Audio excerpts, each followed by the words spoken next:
Good afternoon, a very good afternoon to all. तो जैसा कि आप सभी को पता है, आज वर्ल्ड होम्योपैथिक डे है और इस दिन पे हम हमारे master doctor Samuel Hahnemann sir को ऑनर देते हैं, उनको ग्रेटिट्यूड देते हैं कि उन्होंने हम सभी को, मानवता को ये एक नोबल साइंस दिया जिससे हम ना सिर्फ उनके फिजिकल कष्टों को, फिजिकल प्रॉब्लम्स को हील कर पाते हैं, बल्कि मेंटली भी हम उनको क्योर करते हैं। उनकी पूरी फैमिली का एनवायरनमेंट चेंज हो जाता है।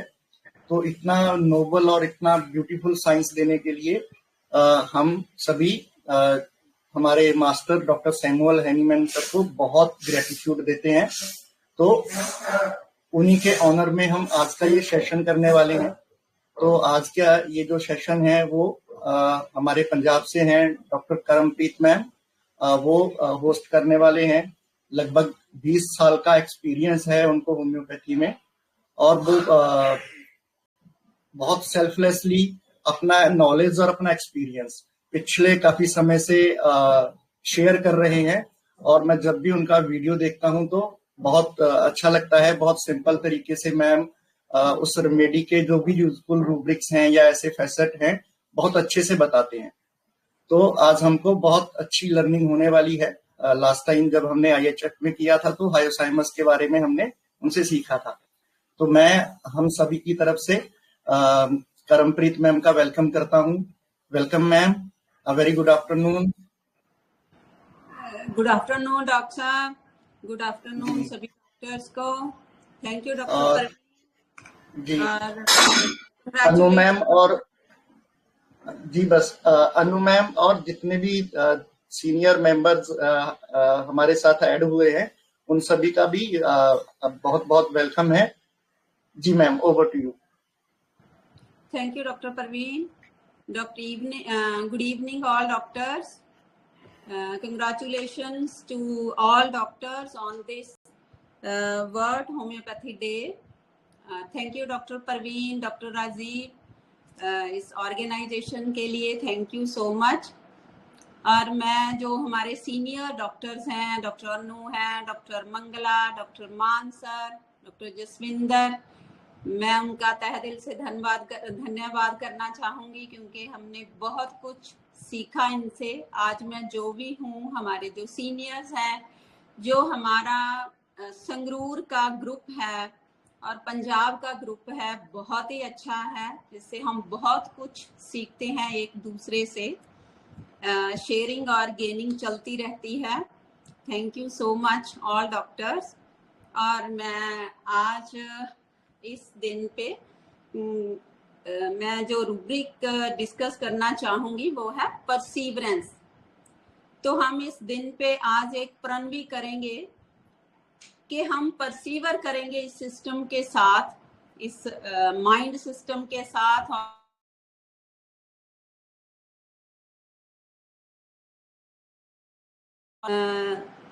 इस पैथी को आगे लेके जाएं और हम एक क्विक प्रिस्क्राइबर बने और जिससे जो मानवता की जो प्रॉब्लम्स हैं उनको हम सॉल्व कर पाएं। जैसे होम्योपैथी के बारे में सभी के मन में है कि डॉक्टर बहुत लंबा टाइम केस टेकिंग करते हैं, जो पैथी धीरे धीरे काम करती है। हमने इन सभी मिथ्स को खत्म करना है और हमने इस पे वर्क करना है। यही हमारा ग्रेटिट्यूड होगा डॉक्टर हैनीमैन सर को। और अब मैं शुरू करने लगी हूँ। जो मैंने केस प्रेजेंट किया था आज मॉर्निंग में ग्रुप में, और सभी डॉक्टर्स ने कोशिश की है कि रेमेडी पे पहुंचने की, लेकिन कोई भी डॉक्टर पहुंच नहीं पाया रेमेडी पे, क्योंकि उस केस में लगता था कि जो पेशेंट हायोसाइमस है और रिपेंटेंस भी पड़ा है साथ में। तो कई बार ऐसा ही होता है, इसीलिए मैंने केस प्रेजेंट किया है कि हमें लगता है कि ये तो हायोसाइमस है, ये तो सल्फर है, इसमें रिपेंटेंस है, लेकिन इन सभी के आर पार एक और रेमेडी भी है जो इस पेशेंट को ठीक करती है, और अक्सर ही ऐसा होता है, हम ऐसे ही पार्शली सिमिलर रेमेडी दे देते हैं और हमें पार्शियल रिजल्ट मिलता है, थोड़ी देर पेशेंट ठीक होता है, फिर रिलैप्स कर जाता है। जैसे इस पेशेंट को मैंने मेडिसिन दी लाइसिन, और मैंने लाइसिन दी इस पे, जैसे उस लेडी ने बताया कि इनमें गुस्सा बहुत है। मैंने लिखा भी है साथ में कि 6 मंथ पहले वो मेरे पास आई थी कि डॉक्टर साहब मेरे हस्बैंड को गुस्सा बहुत आता है और वो बहुत बोलते हैं, हमें बहुत परेशान करते हैं। तो वो भी मेरे ध्यान में था, और साथ में जो उसने बोला कि डॉक्टर साहब किसी डॉक्टर पे ट्रस्ट नहीं है, पता नहीं अंदर से क्या हो जाए, क्या बन जाए। और इसमें भी लाइसिन पड़ी है, और इसमें हायोसाइमस भी है और लाइसिन भी है। जैसे फियर बी ट्रेड में लाइसिन पड़ी है, डिल्यूजन सोल्ड बीइंग में लाइसिन पड़ी है, और इन सभी रूब्रिक्स को लगा के anger alternating with quick repentance और एंगर वायलेंट, एंगर ट्राइफल्स एट, उस लेडी ने बताया कि हर छोटी सी बात पे जी इतने अग्रेसिव हो जाते हैं, बहुत बोलते हैं, बहुत गुस्सा करते हैं। तो रेज फॉलोड बाय रिपेंटेंस, और वो पेशेंट ने कंफर्म किया। जो लास्ट टाइम 6 मंथ पहले मैंने उस पेशेंट को मेडिसिन दी थी नेट्रम कार्ब, इसी बेस पे, वो मैं बाद में डिस्कस करती हूँ आपके साथ मैंने कौन कौन से रूब्रिक लिए, लेकिन मैं पहले चाहूंगी कि मैं आपको क्लियर कर दूं कि मैंने लाइसिन कैसे दी। तो अब पेशेंट ने कंफर्म कर दिया कि मुझे रिपेंटेंस होती है, मुझे पछतावा होता है और गुस्सा बहुत आता है। तो नेक्स्ट रूब्रिक जो उसने पेशेंट ने बोला कि मुझे होता है कि जो काम हो मेरे जैसा मैं चाहूं वैसा ही हो।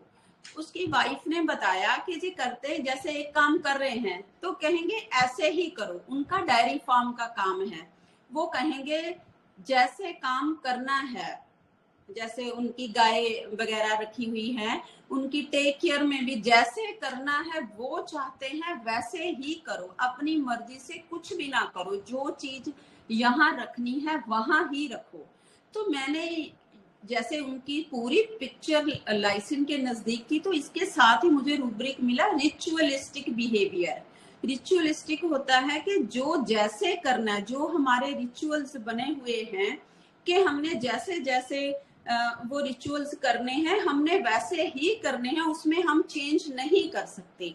ऐसे ही वो पेशेंट भी चाहता था कि जैसे मैं चाहूं वैसे ही काम करो।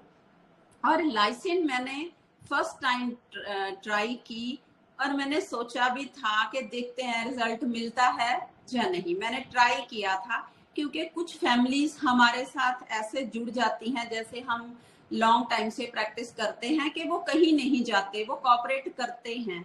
तो इस फैमिली में भी मुझे विश्वास था कि कहीं नहीं जाएंगे, चलो हम ट्राई करते हैं।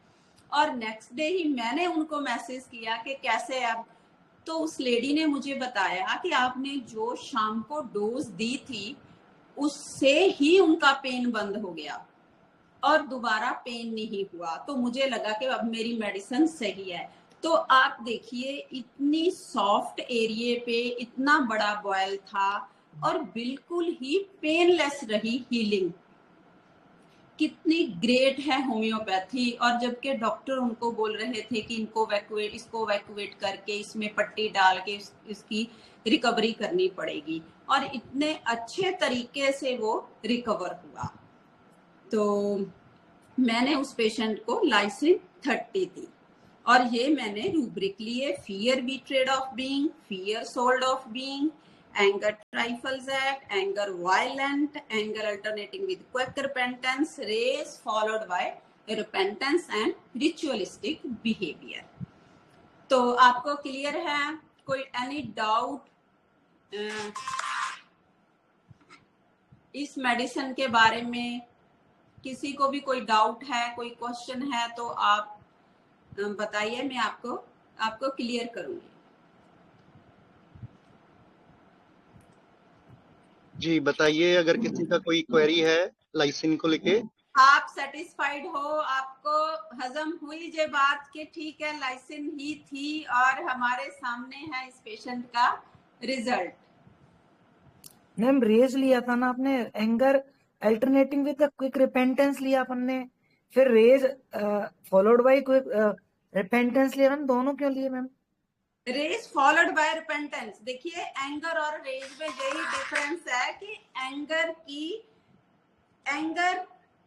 एंगर और रेज में यही डिफरेंस है कि एंगर की जो मतलब मीन्स कि उसकी जो सिवियरिटी होती है, जो उसकी फोर्स होती है वो कम होती है, लेकिन उस पेशेंट में रेज था, वो बहुत ज्यादा गुस्सा करता था।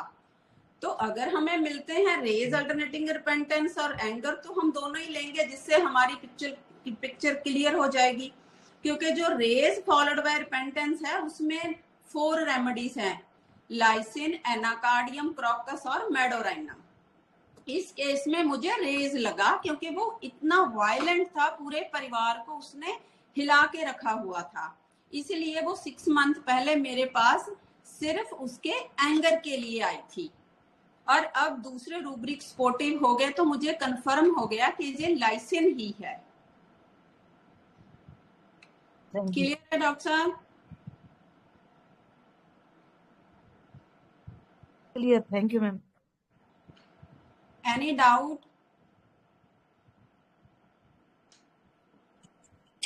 जहाँ पर मैम आपने जी मैम, हाँ मैम, जहाँ पर आपने रिचुअलिस्टिक बिहेवियर लिया, हमने वहाँ पे फैस्टिडियसनेस लिया, उसमें भी हमारी गलती हुई। क्योंकि मैंने फैस्टिडियसनेस फर्स्ट पे नहीं लिया, वो रिचुअलिस्टिक जब मेरी पिक्चर कंप्लीट होगी तब मुझे मिला कि ये तो रिचुअलिस्टिक भी है। अगर मैं पहले फैस्टिडियस ले लेती, हो सकता मैं लाइसिन पे ना पहुंचती। और जैसे हम फैस्टिडियस वाली रेमेडीज हैं, रिपेंटेंस नहीं है, आर्सेनिक, हम उस पे फंस जाते। इसीलिए हमने सभी साइड्स पे केस को देखना होता है कि कहाँ प्रोमिनेंसी है। तो मैम आपने फर्स्ट रूब्रिक कौन सा लिया, आपने एंटर कैसे किया केस में? देखो वो तो है ही रेज फॉलोड बाय रिपेंटेंस, जो उसका प्रोमिनेंट था, और साथ में उसका जो फियर बीट्रेड ऑफ बीइंग और फियर सॉलिड बीइंग, कि मैं कहीं अब तो सभी जगह पे लूट है, हर कोई किसी डॉक्टर पे ट्रस्ट नहीं है, और अंदर पता नहीं क्या बन जाए, फियर बीट्रेड ऑफ बीइंग पड़ा है लाइसिन में, अभी ऐड हुई है लाइसिन इस रूब्रिक में भी हायोसाइमस के साथ, फियर बीट्रेड भी। Thank you ma'am. चले आगे। Yes ma'am, yes ma'am. Ma'am करम मैम, थोड़ा सा केस भी बता देते आप, क्योंकि जिन लोगों ने केस नहीं रीड किया होगा ना, वो उनको थोड़ा डिफिकल्टी होगा कोरिलेट करने में।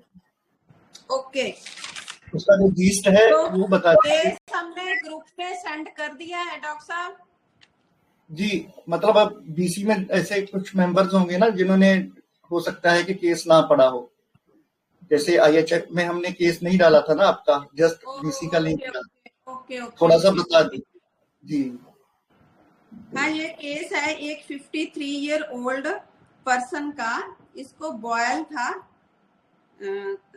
अबडोमेन के साइड पे, और ये कुछ दिन से इसको प्रॉब्लम थी, लेकिन इसने थोड़ी बहुत एलोपैथी मेडिसिन पेन किलर ली और उससे वो अपना काम चला रहा था।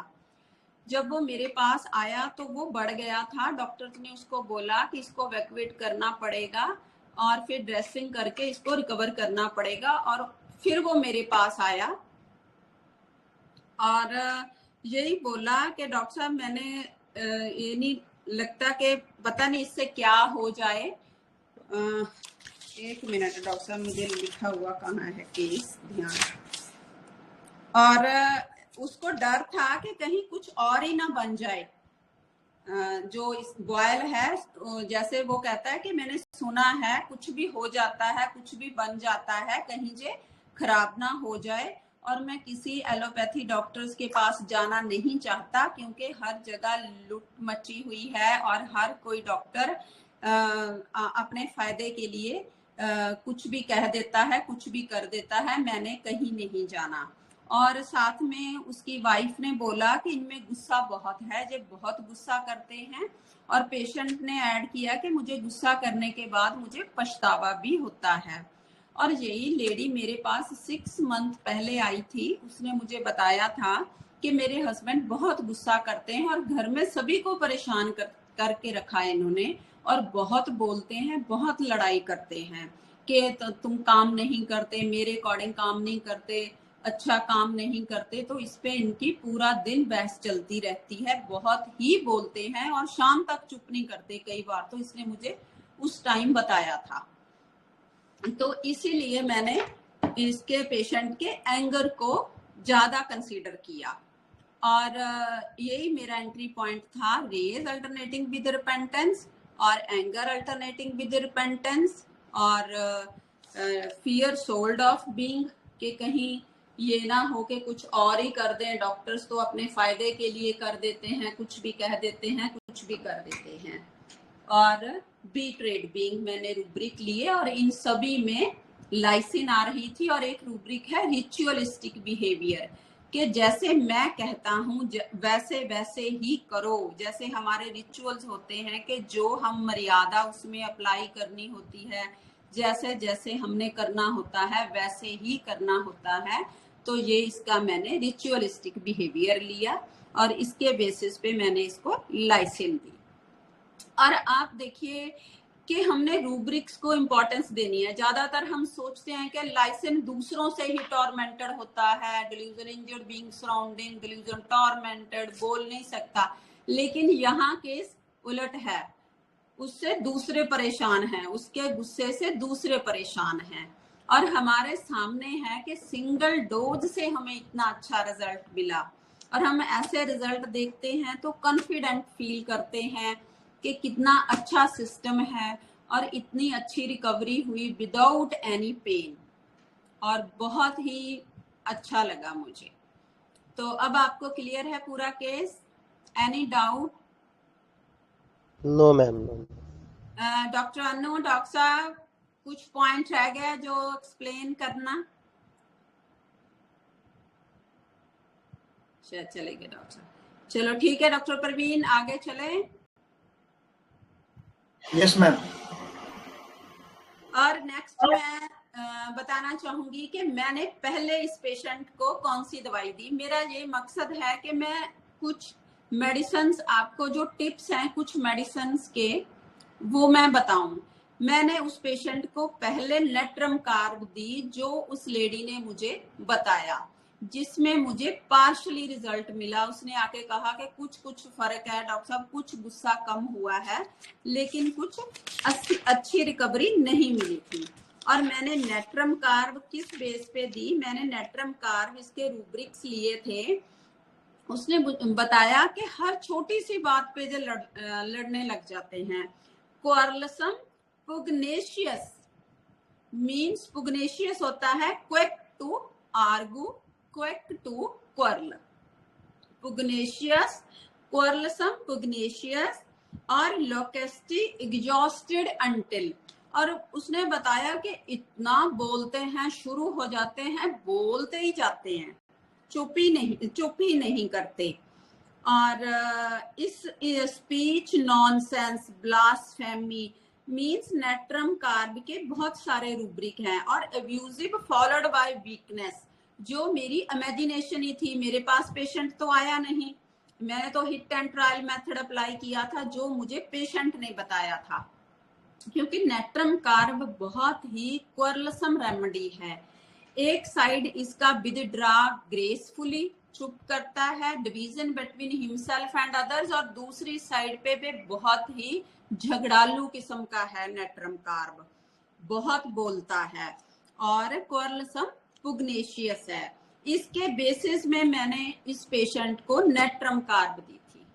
क्लियर है आपको? एनी डाउट नेट्रम कार्ब के बारे में? मैडम कौन सी फ्रीक्वेंसी में दी थी? जी बोलिए। 30 में। मेरी जो प्रिस्क्रिप्शन होती है ज्यादातर मैं फर्स्ट टाइम देती हूँ 30, अगर नहीं रिलीफ मिलता तो 6, देन 200, देन 1 m, 10 m। ये मेरा सभी केसेस में सेम क्राइटेरिया रहता है मेरी प्रैक्टिस में।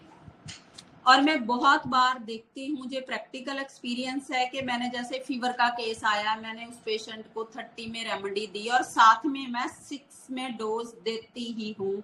जैसे फीवर का केस है, कोई एक्यूट प्रॉब्लम है, कुछ भी है, अगर नहीं रिलीफ लगता तो वो 6 की डोज लेते हैं। तो पेशेंट बताते हैं कि डॉक्टर साहब जब हमने वो डोज ली ना जो आपने साथ में दी थी, तो उससे हमें बहुत अच्छा रिलीफ मिला।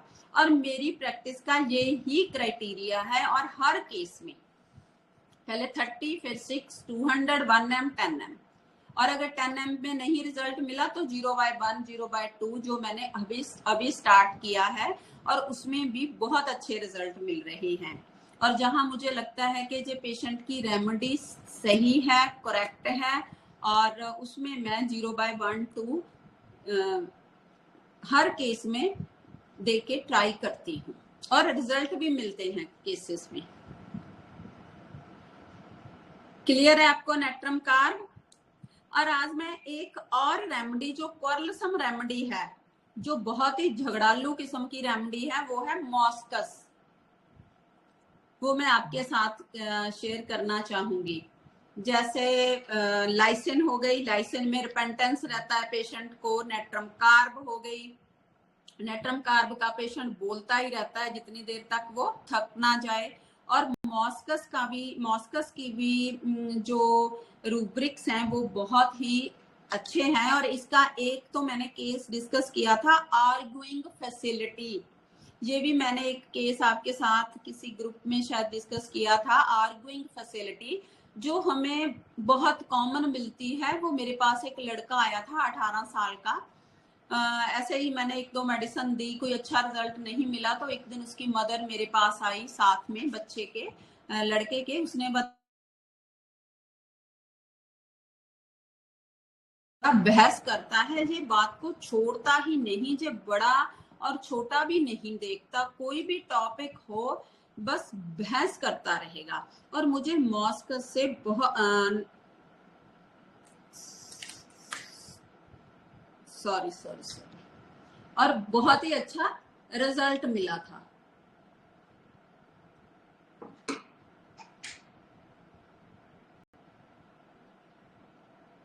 और नेक्स्ट है मॉस्कस का जो झगड़ालू है, उसके रूब्रिक है बार्किंग, क्वारलसम और reverence for those around him, lack of में भी पड़ा है।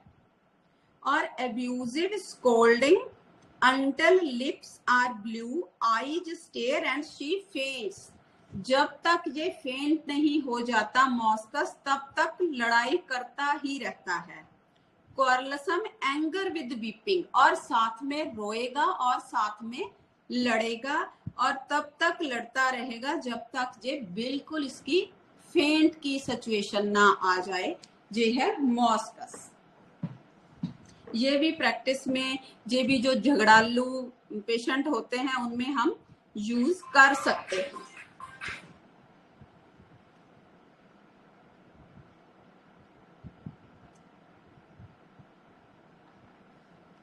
और मॉस्कस। और नेक्स्ट है नक्स भूमिका। नक्स भूमिका रेमेडी है बीपिंग, क्वारलसम, अटैक आफ्टर। मीन्स के जो नक्स भूमिका का पेशेंट होता है वो क्वारलसम लड़ाई करेगा पूरी, और बाद में रोना शुरू करेगा।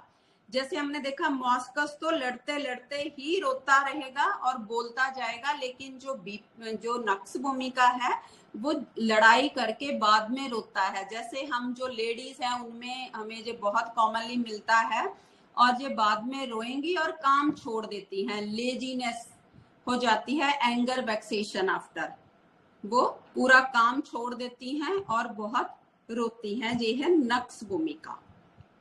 क्लियर है आपको? नेट्रम कार्ब, मॉस्कस, नक्स भूमिका, लाइसिन जे, और बेलाडोना भी पड़ी है क्वारलसम पुग्नेशियस में। और हर छोटी सी बात पे लड़ाई करना, क्वारलसम पुग्नेशियस में बेलाडोना भी पड़ी है। बेलाडोना तो हमें मालूम ही है कि वो तो एंगर मोमेंटरली है, 2 मिनट लड़ाई की और साथ में ठीक हो गया। लेकिन नेट्रम कार्ब की लड़ाई लॉन्ग टाइम चलती है। तो क्लियर है आपको?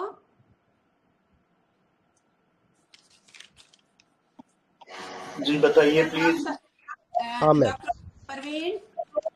हाँ जी मैम। और चले आगे अपने जी टॉपिक जी। पे आए हम, जो हमने आज परसीवरेंस करना है उस यस पे मैम। आए। Yes yes ma'am. Any doubt? No ma'am, no ma'am. चलिए, और जो परसीवरेंस रूब्रिक है उसमें बहुत सारी रेमेडीज हैं। परसीवरेंस को हमने समझना है कि हम कई बार ऐसा सोचते हैं कि जो पेशेंट हमारे साथ परसीवर करता है, जैसे 1 मंथ से 2 मंथ से 6 मंथ से, हम उस पेशेंट में ही परसीवरेंस रूब्रिक लेते हैं। लेकिन हमने परसीवरेंस को ब्रॉडली लेना है। परसीवरेंस होता है कंटिन्यूइंग टू ट्राई और work hard at something even when it's difficult or when there are obstacles। Means के कोई भी काम जिसमें वो हार्ड वर्क करता है और लगा ही रहता है, चाहे बीच में जितनी मर्जी रुकावटें आए, इसको हम लेते हैं परसीवरेंस। और परसीवरेंस का जो परसीवरेंस होती है ये कन्विंस्ड होती है होप से।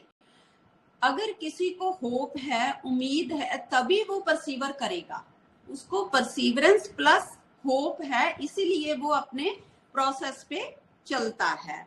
जैसे परसीवरेंस का जो पेशेंट होता है, जैसे हमारे पास पेशेंट आया कि वो कहता है डॉक्टर साहब मुझे आपके बारे में पता चला कि आप जैसे कोई कुराइजा है, एलर्जिक राइनाइटिस है, उसके लिए आपकी दवाई बहुत अच्छी है, आप बहुत अच्छा काम करते हो और मुझे आज ही पता चला तो मैं आपके पास आया हूँ। मैंने सोचा कि चलो डॉक्टर साहब से ट्राई करके देखते हैं। इतनी जगह से पहले भी तो मैंने कितनी जगह से मेडिसिन ले ली, हो सकता है जहां से फर्क पड़ जाए। ये क्या रूब्रिक लगते हैं आपको? क्या लगता है इस वर्षन में? देखिए, पेशेंट परसीवर तो कर रहा है, पहले भी जा रहा है, उसने बोला कि चलो मैं पहले भी तो ले रहा था, आज आपका पता चला। तो perseverance play passion for gambling, इस रूब्रिक को हमने प्ले पैशन फॉर गैम्बलिंग को हमने ऐसे ही नहीं लेना कि जहां हमें मिलेंगे जो गैम्बलिंग करते हैं वहां ही लेना है, लेकिन गैम्बलिंग तो पर्सन हर डेली एक्टिविटी में भी करता है, हमने वहां भी इसको पकड़ना है। जैसे ये पेशेंट आया कि परसीवर तो कर रहा हूँ, आपके बारे में मुझे पता चला, मैंने कहा चलो प्ले फॉर गैम्बलिंग करके देखते हैं, शायद तुक्का लग जाए और मैं ठीक हो जाऊं। ये है बेलाडोना का परसीवरेंस। परसीवर तो है ही, लेकिन प्ले फॉर गैम्बलिंग है और क्रेडुलस है और चल तो पेशेंट रहा ही है। तो इसमें हमने play for gambling plus perseverance लिया, क्रेडुलस लिया, तो ये बेलाडोना पेशेंट है। क्लियर है आपको कि हमने परसीवरेंस, अगर पेशेंट पहले से ट्राई कर रहा है, किसी प्रोसेस पे चल रहा है, जैसे वो जगह जगह जा रहा है, एक डॉक्टर के साथ छोड़ता दूसरे डॉक्टर के पास, वो उसको उम्मीद है, वो कन्विंस्ड है, वो परसीवर तो कर ही रहा है ना। जैसे क्लियर है आपको perseverance? Doctor Parveen? Ma'am yes. और आगे है परसीवरेंस, हम देखेंगे। देखो, परसीवरेंस में बहुत सारी रेमेडीज हैं, हम आज कोशिश करेंगे कुछ रेमेडीज परसीवरेंस की समझने की। जैसे मेरे पास एक पेशेंट चल रही है, उसको लिकोडर्मा की स्पॉट्स हैं। वो लिकोडर्मा के स्पॉट्स के लिए मेरे मेडिसिन ले रही है और वो कुछ ठीक हो जाते हैं और फिर अगेन प्रॉब्लम आ जाती है। तो वो आके मेरे पास बोलती है कि डॉक्टर साहब ये जो स्पॉट्स है ना, ये चमकते हैं।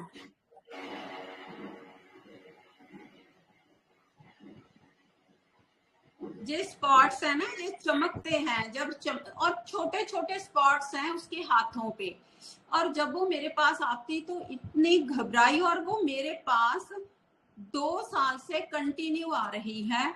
और पहले भी वो एक डॉक्टर से होम्योपैथी मेडिसिन ले रही थी, वहां छोड़ के उसने मेरे पास शुरू किया। 2 साल से मेरे साथ वो कंटिन्यू है। वो कहती, डॉक्टर साहब मुझे घबराहट होती है जब मैं इन स्पॉट्स को देखती हूँ, ये मेरी आंखों में चमकते हैं। छोटा सा स्पॉट होता है, मैं कई बार ध्यान से देखती हूँ तो मुझे तो इतना लग भी नहीं रहा होता। वो कहते हैं कि मेरी आंखों में मेरा दिमाग खराब करते हैं डॉक्टर साहब, ये इतना चमकते हैं। डॉक्टर साहब आप इनको यहाँ ही रुका दो प्लीज, आगे ना बढ़े। दुख तो मुझे तब होगा अगर जे और बढ़ गए तो क्या होगा। आप यहाँ ही रोक दो, जितने हैं इतने ही रह जाएं और ना भी ठीक हो, लेकिन इनको यहाँ ही रोक दो। और जो मुझे बहुत दुखी करते हैं, ये चमकते हैं। तो मैंने उस लेडी को अब 2 मंथ से मेडिसिन दी है फाल्कोपी। इसमें मैंने रूब्रिक्स लिए, परसीवरेंस जो उसका रूब्रिक इंपॉर्टेंट है वो इतना परसीवर कर रही है।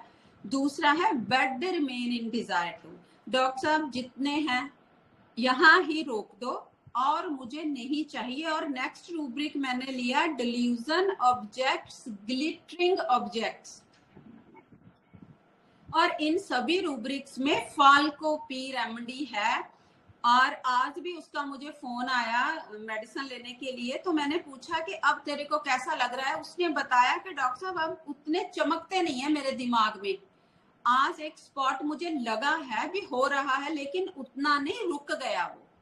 मीन्स के फाल्कोपी ने भी बहुत ही अच्छा रिजल्ट दिया मुझे। Good evening doctor Maan sir. जी good evening, well going, okay continue please. ठीक है सर, ठीक है, ओके, थैंक यू।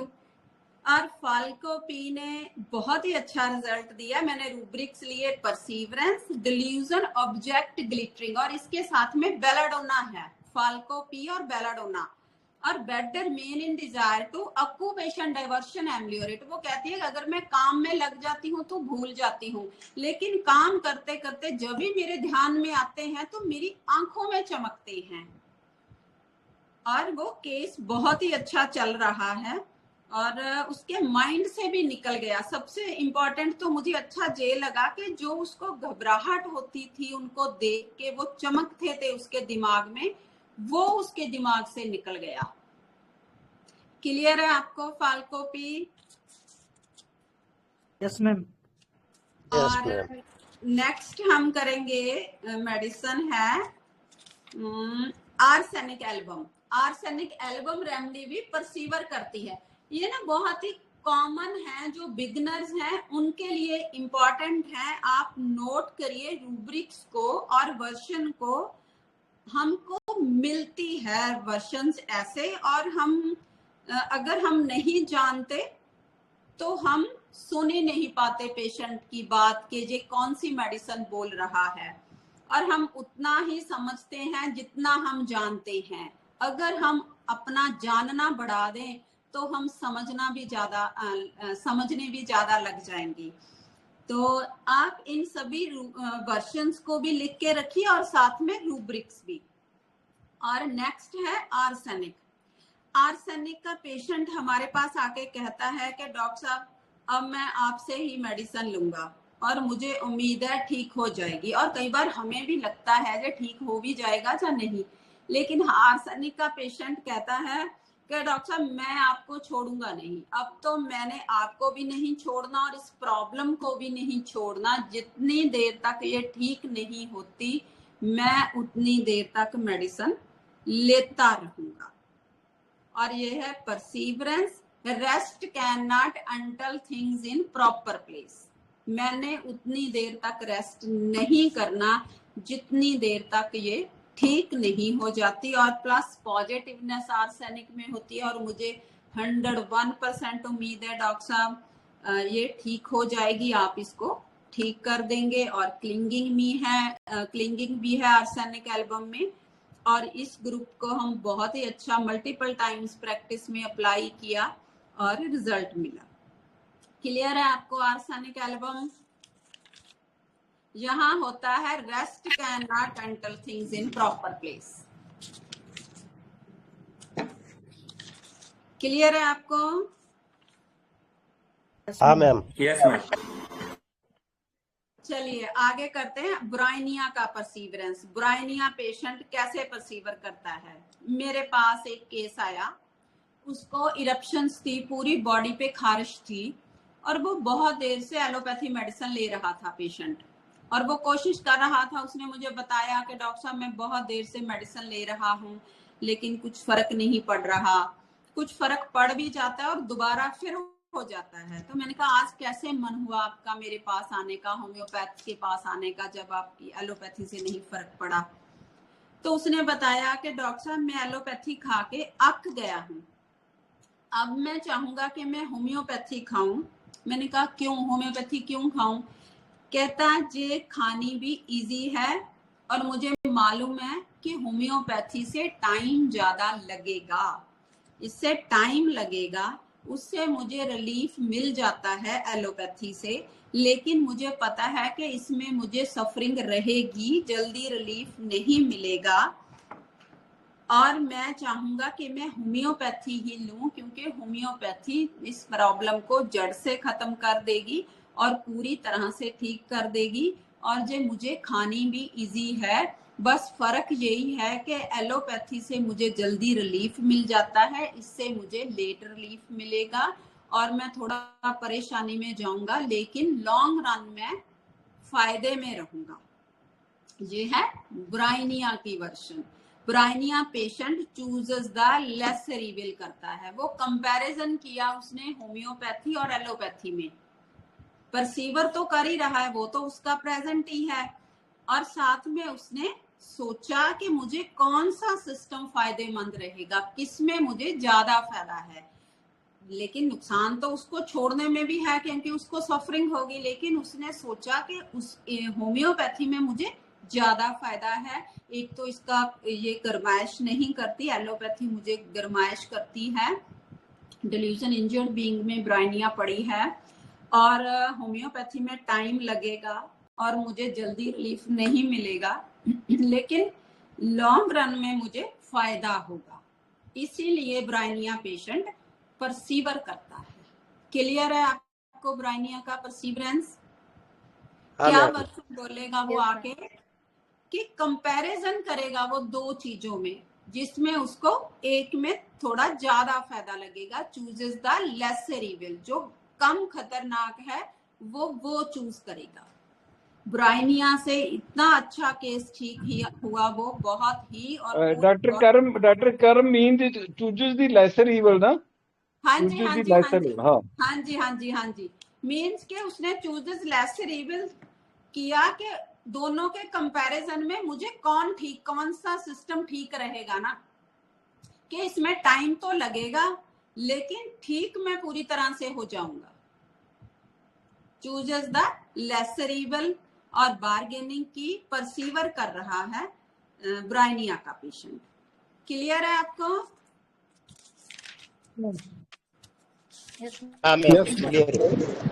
नेक्स्ट हम देखते हैं नक्स भूमिका का परसीवरेंस। नक्स भूमिका कब और कैसे परसीवर करता है?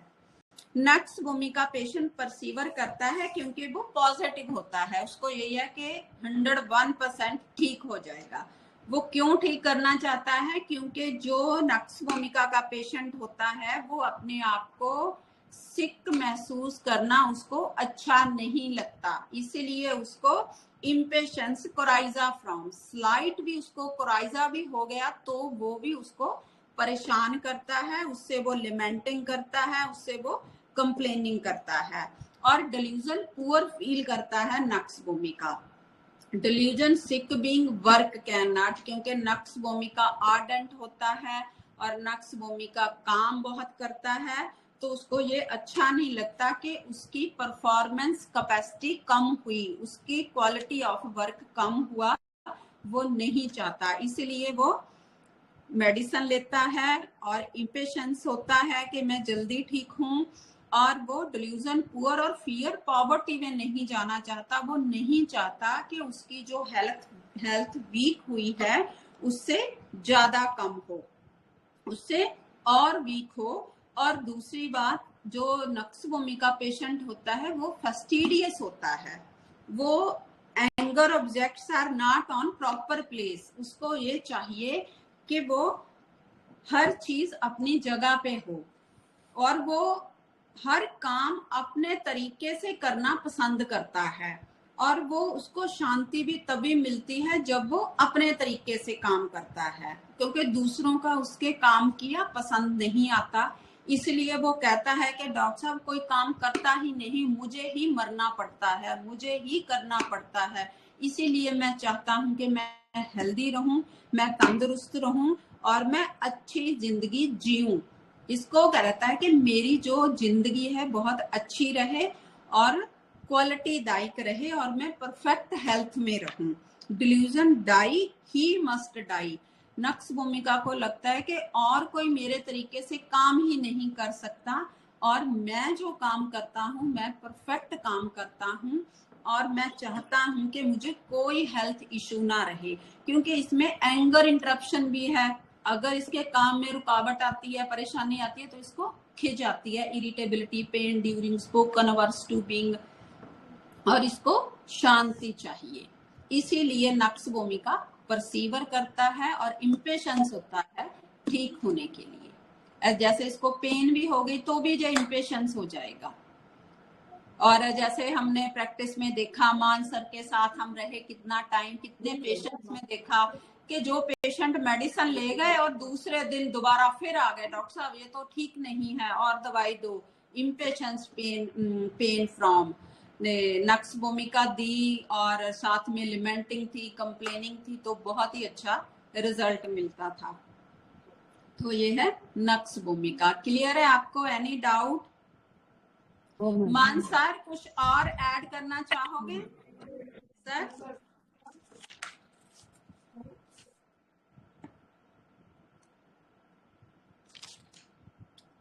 डॉक्टर परवीन क्लियर है नक्स भूमिका? Any doubt?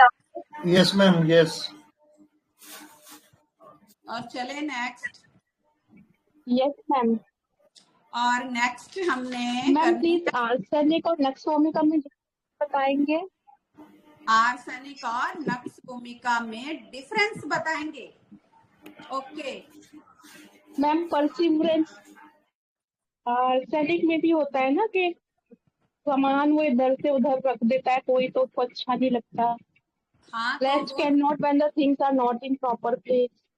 वो होता है नक्स भूमिका को, क्योंकि नक्स भूमिका देखो, जो आर्सेनिक होता है उसको अपने पूरे घर में सफाई चाहिए, हर जगह क्लीन ऑर्डर चाहिए, क्योंकि जो आर्सेनिक होता है वो प्रेजेंटेशन पे ध्यान देता है कि दिखने में अच्छा लगे। अगर जैसे लेडीज हमारे पास आती हैं, वो कहती हैं अगर घर में कोई आ गया डॉक्टर साहब क्या कहेंगे कि कितना गंद पड़ा है। लेकिन जो नक्स भूमिका होता है वो अपनी जो इम्पोर्टेंट चीज है, जो अपनी वो उसकी काम की चीज है, वो उसको अपनी जगह पे रखता है। जैसे आसपास जितना मर्जी गंद पड़ा रहे, लेकिन जो उसका अपने काम की फाइल्स हैं उनको वो अपनी जगह पे रखेगा, क्योंकि इसमें anger objects are not on proper place है नक्स भूमिका में।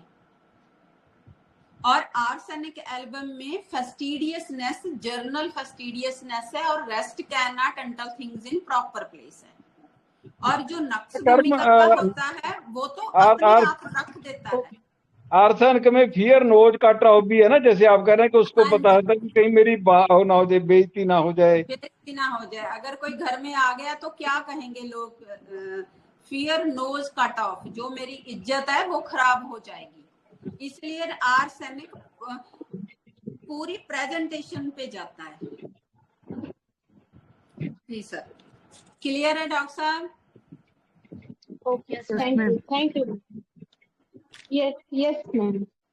और Ma'am, आगे अजय, बहुत ही परसिवरेंस रूब्रिक बहुत ही इंपॉर्टेंट रूब्रिक है, आप डे टू डे प्रैक्टिस में अप्लाई कर सकते हो। जैसे लैकेसिस रेमेडी है, मैं आपको क्लियर बताऊंगी। लैकेसिस और नेट्रोम्यूर को हम बहुत ही ज्यादा यूज करते हैं, मल्टीपल टाइम्स वेरीफाइड है, मानसर है हमने सभी ने, क्योंकि हम कितने साल मानसर के साथ रहे, गवर्नमेंट डिस्पेंसरी में 100+ पेशेंट देखते थे और वहां हमने रिजल्ट देखे हैं और अब हम भी अपनी प्रैक्टिस में भी अप्लाई करते हैं। बहुत ही अच्छा रिजल्ट मिलता है, आप भी अपनी प्रैक्टिस में अप्लाई करिए और आप ध्यान से इस वर्जन को लिखिए और फिर आप कॉन्फिडेंट फील करोगे इस सिस्टम को अप्लाई करने के लिए। जैसे हमें एक रेमेडी से रिजल्ट मिलता है तो हम कोशिश करते हैं और पढ़ें और पढ़ें। और जैसे लैकेसिस है, लैकेसिस का पेशेंट हमारे पास आता है तो वो कहता है कि डॉक्टर साहब मैं तो होम्योपैथी खाऊंगा। क्यों? क्योंकि एलोपैथी मुझे खराब करती है, मुझे नुकसान करती है। मैं कोई भी मेडिसिन ले लेता हूँ, पेट गैस हो जाता है, एसिडिटी हो जाती है, मैं तो होम्योपैथी ही खाता हूँ और होम्योपैथी से मुझे रिलीफ भी मिल जाता है। मैं मेडिसिन लेता हूँ, एक डोज से ही फर्क पड़ जाता है और एलोपैथी मुझे खराब करती है। तो ये है परसिवरेंस, होपफुल, ऑब्जेक्टिव, रीजनेबल और delusion poison being medicine by, उसको मेडिसिन नुकसान करती है। और साथ में हम नेट्रोम्यूर को कैसे डिफरेंशिएट करते हैं, हम पेशेंट को पूछते हैं कि आपको एलोपैथी नुकसान करती है या नहीं, आप खा लेते हो एलोपैथी। जो नेट्रोम्यूर वाला पेशेंट होता है वो कहता है कि हाँ, मैं जब भी कोई मुझे जरूरत होती है मैं पैरासीटामोल ले लूं, कोई भी पेन किलर ले लूं, मुझे कुछ नहीं होता, मैं थोड़ी बहुत खा लेता हूँ लेकिन मैं खाता ही नहीं। मुझे मालूम है कि अगर मैं होम्योपैथी लूंगा तो मैं ठीक हो जाऊंगा। तो क्योंकि नेट्रोम्यूर में लाइट डिजायर है, ऑब्जेक्टिव रीजनेबल है, होपफुल है। लेकिन जो लैकेसिस वाला पेशेंट होगा वो कहेगा मुझे तो एलोपैथी खराब करती है, नुकसान करती है डॉक्टर साहब। हमारी तो फैमिली में ही कोई एलोपैथी नहीं यूज करता, हम तो पूरी फैमिली होम्योपैथी ही लेते हैं या देसी दवाई आयुर्वेदिक काढ़ा वगैरह लेते हैं। प्रेजुडाइज्ड ट्रेडिशनल में लैकेसिस पड़ी है। क्लियर है आपको? बहुत ही सिंपल क्वेश्चन से आप लैकेसिस को और नेट्रोम्यूर से प्रैक्टिस में डिफरेंशिएट कर सकते हो। क्लियर है आपको? हाँ मैम, हाँ मैम। जैसे हमारे पास, मैं आपको बताऊं, जैसे हमारे रेगुलर फैमिलीज आपके साथ भी जुड़ी होंगी, सभी डॉक्टर्स के साथ जुड़ी रहती हैं, तो पेशेंट हमारे पास। हाँ और जी, डॉक्टर कर्म नक्स भूमिका आर्थेनिक फास्टिडियस है, लेक्सिस उनके उल्टा है, कीप्स हाँ जी, डिसऑर्डरली एवरीथिंग। हाँ जी, कायोटिक बिहेवियर है, इसका खिलारा डालता है। यस, लैकेसिस बिल्कुल भी सफाई पसंद नहीं है। हमारे पास पेरेंट्स भी आएंगे, बच्चे भी होंगे, वो कहते हैं कि पूरा आसपास खिलारा डाल के रखते हैं। कायोटिक बिहेवियर है लैकेसिस का। क्लियर है आपको नेट्रोम्यूर और लैकेसिस में डिफरेंस? हाँ मैम, हाँ मैम। Yes ma'am. और आपकी जो रेगुलर फैमिलीज हैं, आप उनमें नेट्रोम्यूर और लैकेसिस बहुत अप्लाई कर सकते हो, हम बहुत करते हैं। जैसे पेशेंट हमारे पास आए, डॉक्टर साहब 2-3 मंथ के बाद आज फीवर हो गया, तो आए तो हमने पूछना कैसे हुआ, क्या कब हुआ, तो कहेंगे डॉक्टर साहब मालूम ही था आपके पास जाऊंगा ठीक हो जाऊंगा। तो इस पे हम डिफरेंशिएट करते हैं, एलोपैथी ले लेते हो नहीं लेते। तो एलोपैथी अगर नुकसान करती है तो लैकेसिस पेशेंट है, अगर नहीं करती तो नेट्रोम्यूर। बहुत इजी आप नेट्रोम्यूर और लैकेसिस को अपने रेगुलर पेशेंट्स में यूज कर सकते हो। क्लियर है? आगे चले हम। डॉक्टर ये जो लैकेसिस है पर फास्टिडियस में लैकेसिस तो दिया हुआ है। दिया हुआ है? हाँ, इसमें सिंथेसिस में है अपना। नई एडिशन बहुत है और सिंथेसिस में है लैकेसिस। जी मैम, लेकिन होता नहीं है लैकेसिस। ये मैम का एक्सपीरियंस है, मानसर का एक्सपीरियंस है, तो वो अपने एक्सपीरियंस से बता रहे हैं।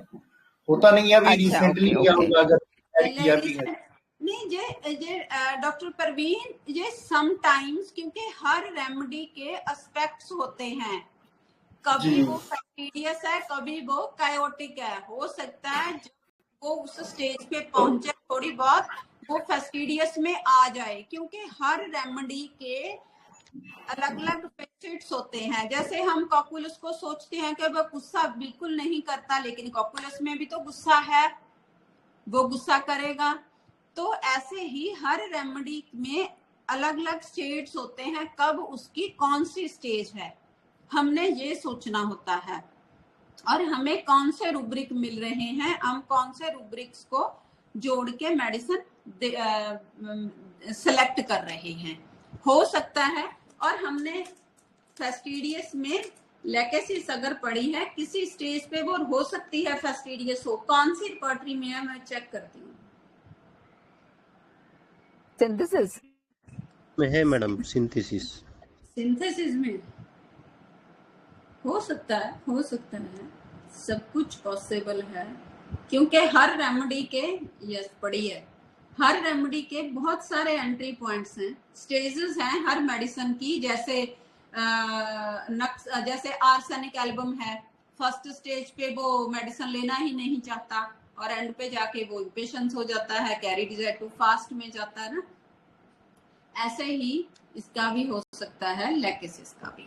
हेलो हेलो हाँ मैम, जी मैम एक बार वो आर्सेनिक एल्बम और नेट्रमूर को कैसे डिफरेंशिएट किया ना आपने, वो समझाइए ना प्लीज। आर्सेनिक एल्बम, लेकेसिस और नेट्रम्यूर को डॉक्टर साहब, हाँ जी हाँ जी, लेकेसिस और नेट्रम्यूर। Lachesis, yes yes. देखो, जो लेकेसिस का पेशेंट होगा वो कहेगा मुझे एलोपैथी बहुत साइड इफेक्ट करती है, मैं एक भी टैबलेट नहीं खा सकता, और मैं होम्योपैथी मेडिसिन लेता हूँ, इससे मैं ठीक हो जाता हूँ, जब भी मुझे कोई प्रॉब्लम आती है मैं होम्योपैथी लेता हूँ, और ये है लेकेसिस। और नेट्रम्यूर का पेशेंट कहता है कि मैं जब भी मुझे प्रॉब्लम आती है मैं होम्योपैथी लेता हूँ, मैं ठीक हो जाता हूँ, मुझे मालूम है कि मैं होम्योपैथ के पास जाऊंगा, मैं ठीक हो जाऊंगा, लेकिन मुझे एलोपैथी कोई साइड इफेक्ट नहीं करती, जब मुझे जरूरत होती है तो मैं टैबलेट खा लेता हूँ, लेकिन मैं मेडिसिन एलोपैथी लेता ही नहीं, क्योंकि मुझे मालूम है होम्योपैथी से मैं ठीक हो जाऊंगा। ये है नेट्रम्यूर। हेलो मैम, इसमें रूब्रिक से कैसे समझ सकते हैं? हाँ, रूब्रिक्स देखो, लेकेसिस के रूब्रिक्स है परसीवरेंस, क्योंकि वो होम्योपैथी के साथ परसीवर कर रहा है, होपफुल, ऑब्जेक्टिव, रीजनेबल, क्योंकि वो पहले ठीक हो जाता है, उसके पास रीजन है, hopeful, objective, reasonable, plus delusion, poison, being medicine by, जो मेडिसिन है उसको तेजाब बनाती है, एसिडिटी करती है, पॉइजन जैसे लगती है उसको एलोपैथी मेडिसिन। लेकिन जो नेट्रम्यूर है वो है hopeful, objective, reasonable, light desire, क्योंकि उसको मालूम है मैं होम्योपैथी मेडिसिन लूंगा और ठीक हो जाऊंगा। क्लियर है? Thank you ma'am, thank you ma'am. म्यूर परसीवरेंस में नहीं है, नेट्रम्यूर परसीवरेंस में नहीं है। हाँ, परसीवरेंस में नहीं है, वो ऑब्जेक्टिव होपफुल में है। सर एक मिनट में चेक करूं, परसीवरेंस में नेट्रम्यूर परसीवरेंस में भी पड़ी है सर, कर दी होगी ना किसी राइटर ने। हाँ हाँ जी, क्लियर है। और मैं आपको बता दूं, ये जो ग्रुप की सिलेक्शन है, ये वर्जन जो हमारे ये मल्टीपल टाइम्स वेरीफाइड है, अगर हमारे पास ऐसे वर्जन होंगे, ऐसे ग्रुप होंगे, तो हम बहुत क्विक प्रिस्क्रिप्शन पे पहुंच पाएंगे।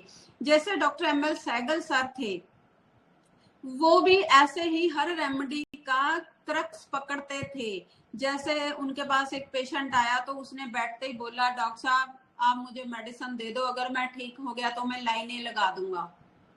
तो उन्होंने अपना कहा कि मेरा केस ओवर है, तो उन्होंने तो हायोसाइमस सिलेक्ट कर ली, लेकिन पेशेंट ने तो एक भी अपनी प्रॉब्लम नहीं बताई।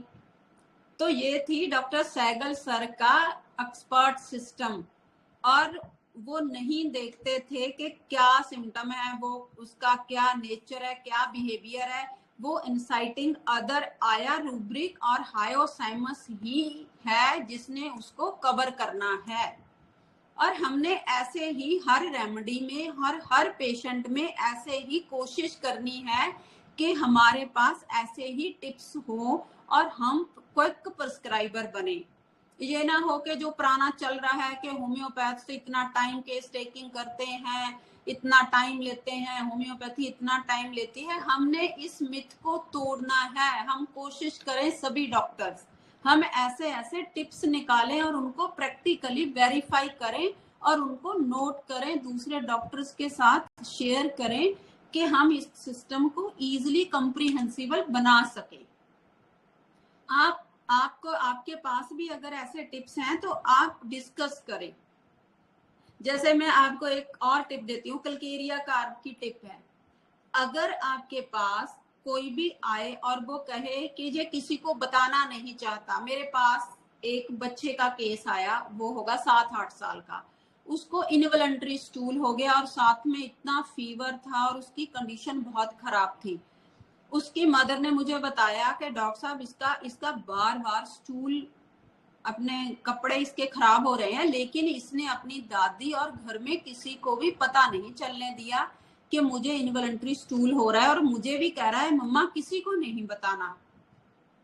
वो मेरे पास लेके आई, डॉक्टर साहब इसकी इतनी कंडीशन खराब है तो हम कोई ड्रिप वगैरह लगा ले। मैंने कहा कोई बात नहीं, मैं मेडिसिन देती हूँ। तो मैंने उसको कल्केरिया कार्ब दी, यही कि फियर ऑब्जर्व्ड ऑफ बीइंग, जो उसकी कल्केरिया कार्ब की सिचुएशन होती है कि वो किसी को भी अपना प्रॉब्लम का पता नहीं चलने देता। और मैंने इसी सिम्टम पे 2-3 और केसेस में भी कल्केरिया कार्ब दी और मुझे बहुत ही अच्छा रिजल्ट मिला, और वो बच्चा नेक्स्ट डे कल्केरिया कार्ब 30 से ठीक हो गया, और इतनी उसकी कंडीशन खराब थी।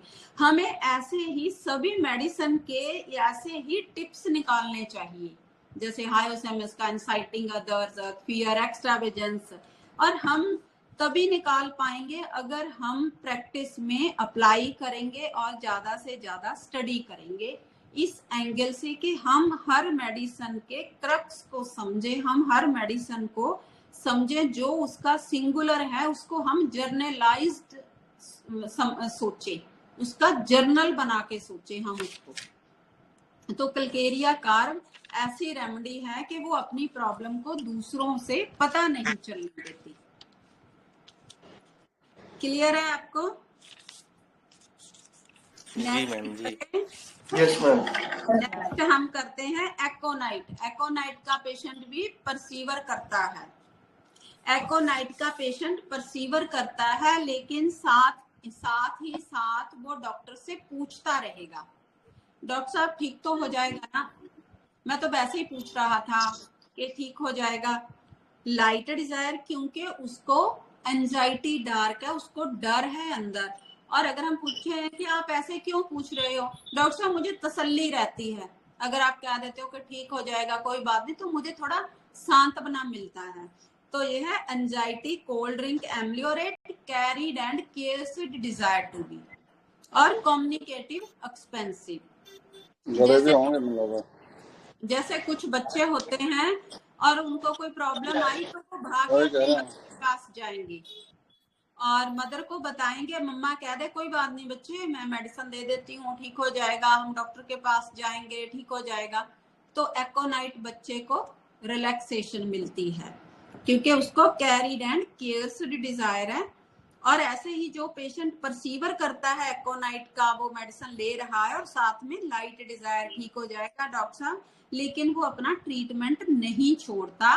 वो कई बार ये भी कह सकता है, डॉक्टर साहब अगर प्रॉब्लम बढ़ जाती है तो मुझे लगता है ये नहीं ठीक होगी, और अगर कम हो जाती है तो मुझे उम्मीद हो जाती है कि ठीक हो जाएगी। Hopeful alternating with despair of recovery में एकोनाइट पड़ी है।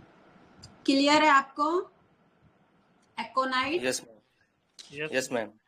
Yes ma'am. करण मैम, एक सेकंड मैम, ये जो फास्टिडियस रूब्रिक बताया ना लैकिसिस है कि सिंथेसिस में, एक्चुअली वो वेटरनरी रूब्रिक है। वो जो फेरो कार्लस जो डॉक्टर हैं जिनका एडिशन है वो वेटरनरी रूब्रिक है। ओके ओके ओके ओके, ठीक है ठीक है सर, ठीक है जी, ओके थैंक यू। और नेक्स्ट हम देखते हैं परसीवरेंस में फास्फोरस को।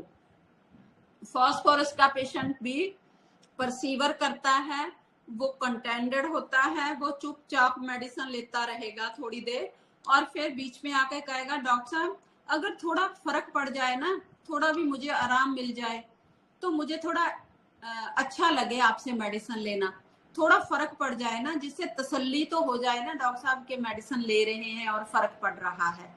फास्फोरस का पेशेंट लाइट चाहता है, परसीवर भी करता है और वो डॉक्टर से संतुष्ट भी है कि डॉक्टर ठीक है अपने से मेहनत कर रहा है डॉक्टर, क्योंकि वो डॉक्टर की जो एक्सपीरियंस है वो उसको कई बार फास्फोरस का पेशेंट फर्स्ट डे ही पूछता है डॉक्टर साहब आपने ऐसे केस ठीक किए हैं पहले कभी? Discuss desire to know the knowledge of a physician, वो डॉक्टर से डायरेक्ट पूछ ही लेता है कि डॉक्टर साहब आपने देखे हैं कभी, और मुझे भी इस केस में थोड़ा रिलीफ मिल जाए ना डॉक्टर साहब तो तसल्ली हो जाए कि मैं आपसे मेडिसिन ले रहा हूं, मुझे फर्क पड़ जाएगा। परसीवरेंस, लाइट डिजायर और कंटेंटेड है, वो डॉक्टर के साथ अफेक्शनेट रहता है, फास्फोरस की जो जर्नल नेचर है। क्लियर है आपको फास्फोरस? Yes ma'am. चलिए, और आगे जो परसीवर करता है वो है एलुमिना। एलुमिना पेशेंट भी परसीवर करता है, वो परसीवर करेगा, ये पेशेंट भी कंटेंडेड है, वो संतुष्ट है कि डॉक्टर जो अपना ट्रीटमेंट दे रहा है वो ठीक दे रहा है, और बीच बीच में कम्युनिकेट भी करता रहेगा। जो एलुमिना का पेशेंट होता है कंटेंडेड है, कम्युनिकेटिव है, और कई बार उसको लगता है कि नहीं ठीक होगा, वो डिस्करेज अल्टरनेटिंग विद करेजियस, और टिमिडिटी अल्टरनेटिंग विद एश्योरेंस। जैसे एलुमिना का पेशेंट है, इसको जो एश्योरेंस मिलती है उसको अपने अंदर से मिलती है, और जैसे एकोनाइट का पेशेंट है वो डॉक्टर से पूछेगा डॉक्टर साहब ठीक हो जाएगा, जहाँ एकोनाइट के पेशेंट को दूसरे भी कोई कह दें ठीक हो जाएगा, कोई बात नहीं। जैसे फास्फोरस को दूसरों से अश्योर्ड इजिली, जैसे फास्फोरस है री assured easily, phosphorus easily convince हो जाता है, और एकोनाइट डॉक्टर से होता है। और जो एलुमिना का पेशेंट होता है इसको एश्योरेंस अपने अंदर से मिलती है, बाहरी किसी फोर्स की जरूरत नहीं होती। Timidity alternating with assurance. जैसे मेरे पास एक फाइब्रॉइड का केस चल रहा है कुछ मंथ से, 2-3 मंथ से।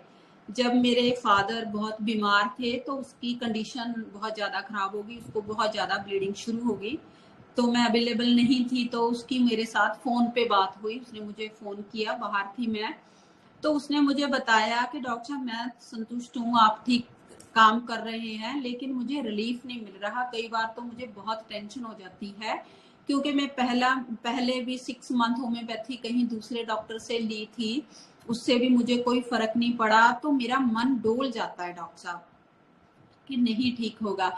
लेकिन फिर मैं अपने अंदर से अपने मन को समझाती हूँ कि नहीं डॉक्टर साहब ठीक काम कर रहे हैं, मुझे भी उम्मीद है कि नहीं ठीक हो जाएगा। मैं अपने अंदर से ही अपने मन को समझा लेती हूँ। इसलिए मैंने सोचा कि चलो मैं आपके साथ फिर डिस्कस करूँ, डॉक्टर साहब इस बार फिर इतनी ब्लीडिंग हो रही है। तो मैंने अपने डिस्पेंसर को फोन पे बताया कि इनको एल्मीना 30 दे दो और साथ में 6 दे दो। और नेक्स्ट वीक आई तो उसकी ब्लीडिंग, जो इतनी ज्यादा ब्लीडिंग हो रही थी, नेक्स्ट डे ही स्टॉप हो गई वो, और वो अब ठीक चल रहा है केस मेरा। और एल्मीना को अपने अंदर से ही एश्योरेंस आती है और साथ में परसीवरेंस रहता है। क्लियर है आपको alumina? Any doubt? Yes ma'am. Yes ma'am. Maan sir कुछ ऐड करोगे? अनु मैम, डॉक्टर अनु, क्या है ना, अगर मिल जाए इतने अच्छे रिजल्ट मिलते हैं। Fear accidents of fear fatal accident, delusion fatal accident कभी भी फेल नहीं होती। अक्सर हफ्ते में 1 के 2 केस आ जाते हैं, केस तो आए। Fear fatal accident accident singular है। Okay sir, fear fatal accidents of, okay fear accident, fatal accidents, alumina अकेली रेमेडी है, इसमें सिंगुलर है। ऐसे ही हर मेरे पास मेडिसिन। एक लेडी टीचर आई, उसने कार ड्राइविंग सीखी, अभी सीखी नहीं थी, चलो चलाना शुरू कर दिया और एक्सीडेंट हो गया। फिर वो कहती अब तो मैं बिल्कुल ही नहीं चला सकती सर, इतना डर बैठ गया मन में। तो पिछले हफ्ते नहीं, पिछले महीने, तो फिर मैंने उसको लमीना दी। अब वो आई, कहती मेरे को बिल्कुल ही डर नहीं लगता, मैं दोबारा ड्राइविंग बिना सीखे ही चला लेती हूँ कार। वाह, thank you sir, thank you so much sir for sharing. बहुत ही अच्छा सिस्टम है, और ऐसे ही हम केस देखते हैं तो और पढ़ने का और इसको स्टडी करने का मन होता है कि इतना इजी सिस्टम है।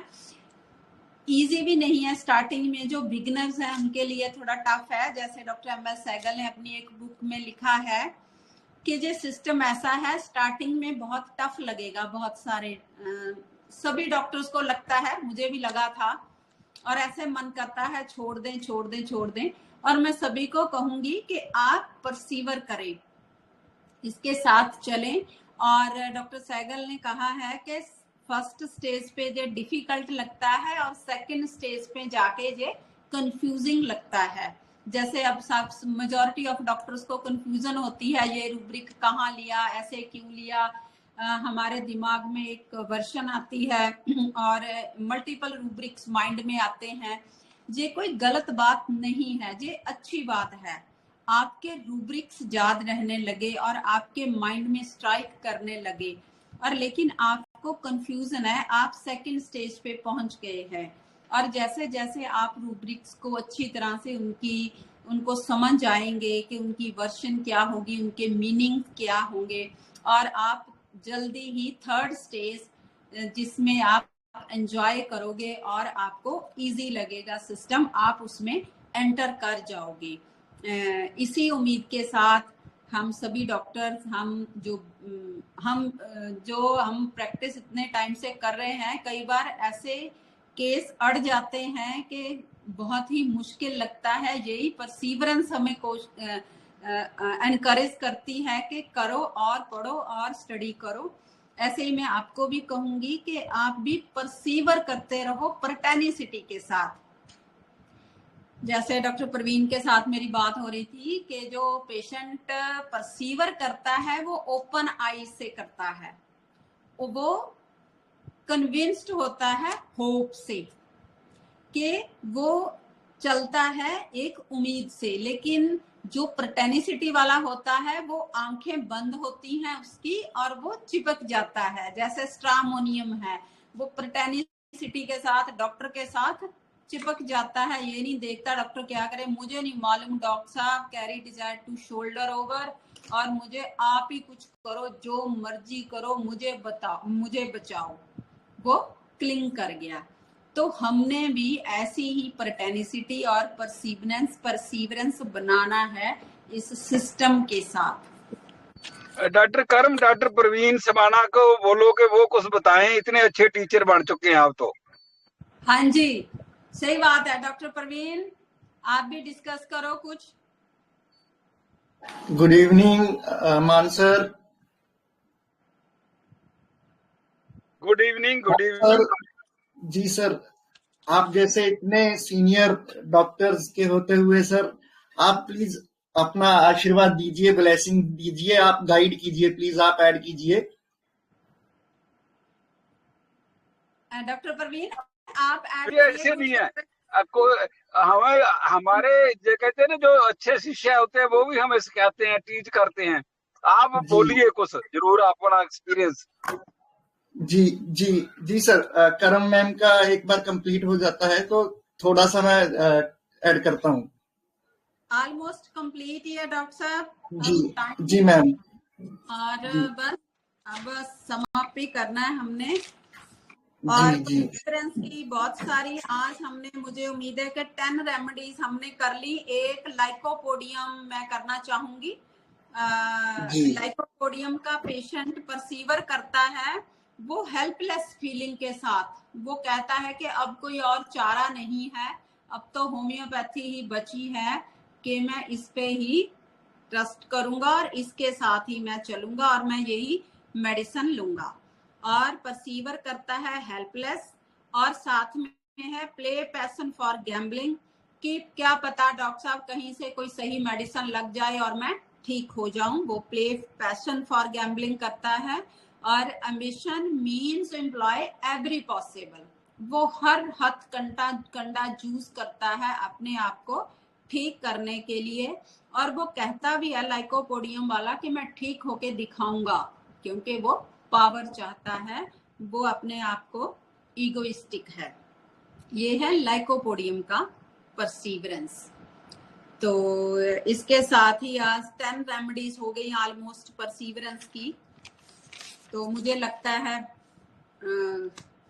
सफिशिएंट है। और बताओ, ठीक है सभी डॉक्टर, सेटिस्फाइड हो? एनी क्वेश्चन है आपका परसीवरेंस के रिलेटेड? हेलो मैम, सेटिस्फाइड है। हम लोग रिवाइज करेंगे तब हमें और अच्छा सेटिस्फेक्शन मिलेगा। चलो गुड। अगर आपको कोई भी क्वेश्चन हो तो आप ग्रुप में बताइए।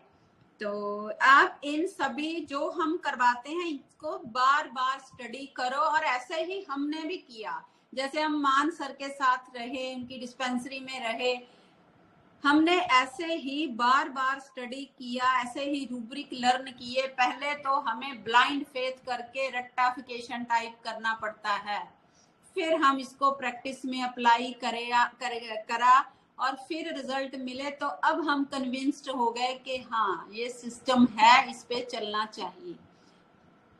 तो आप जो हम ये सब करते हैं इसको डायरी बनाइए और लिखिए और प्रैक्टिस में अप्लाई करिए और फिर शेयर करिए।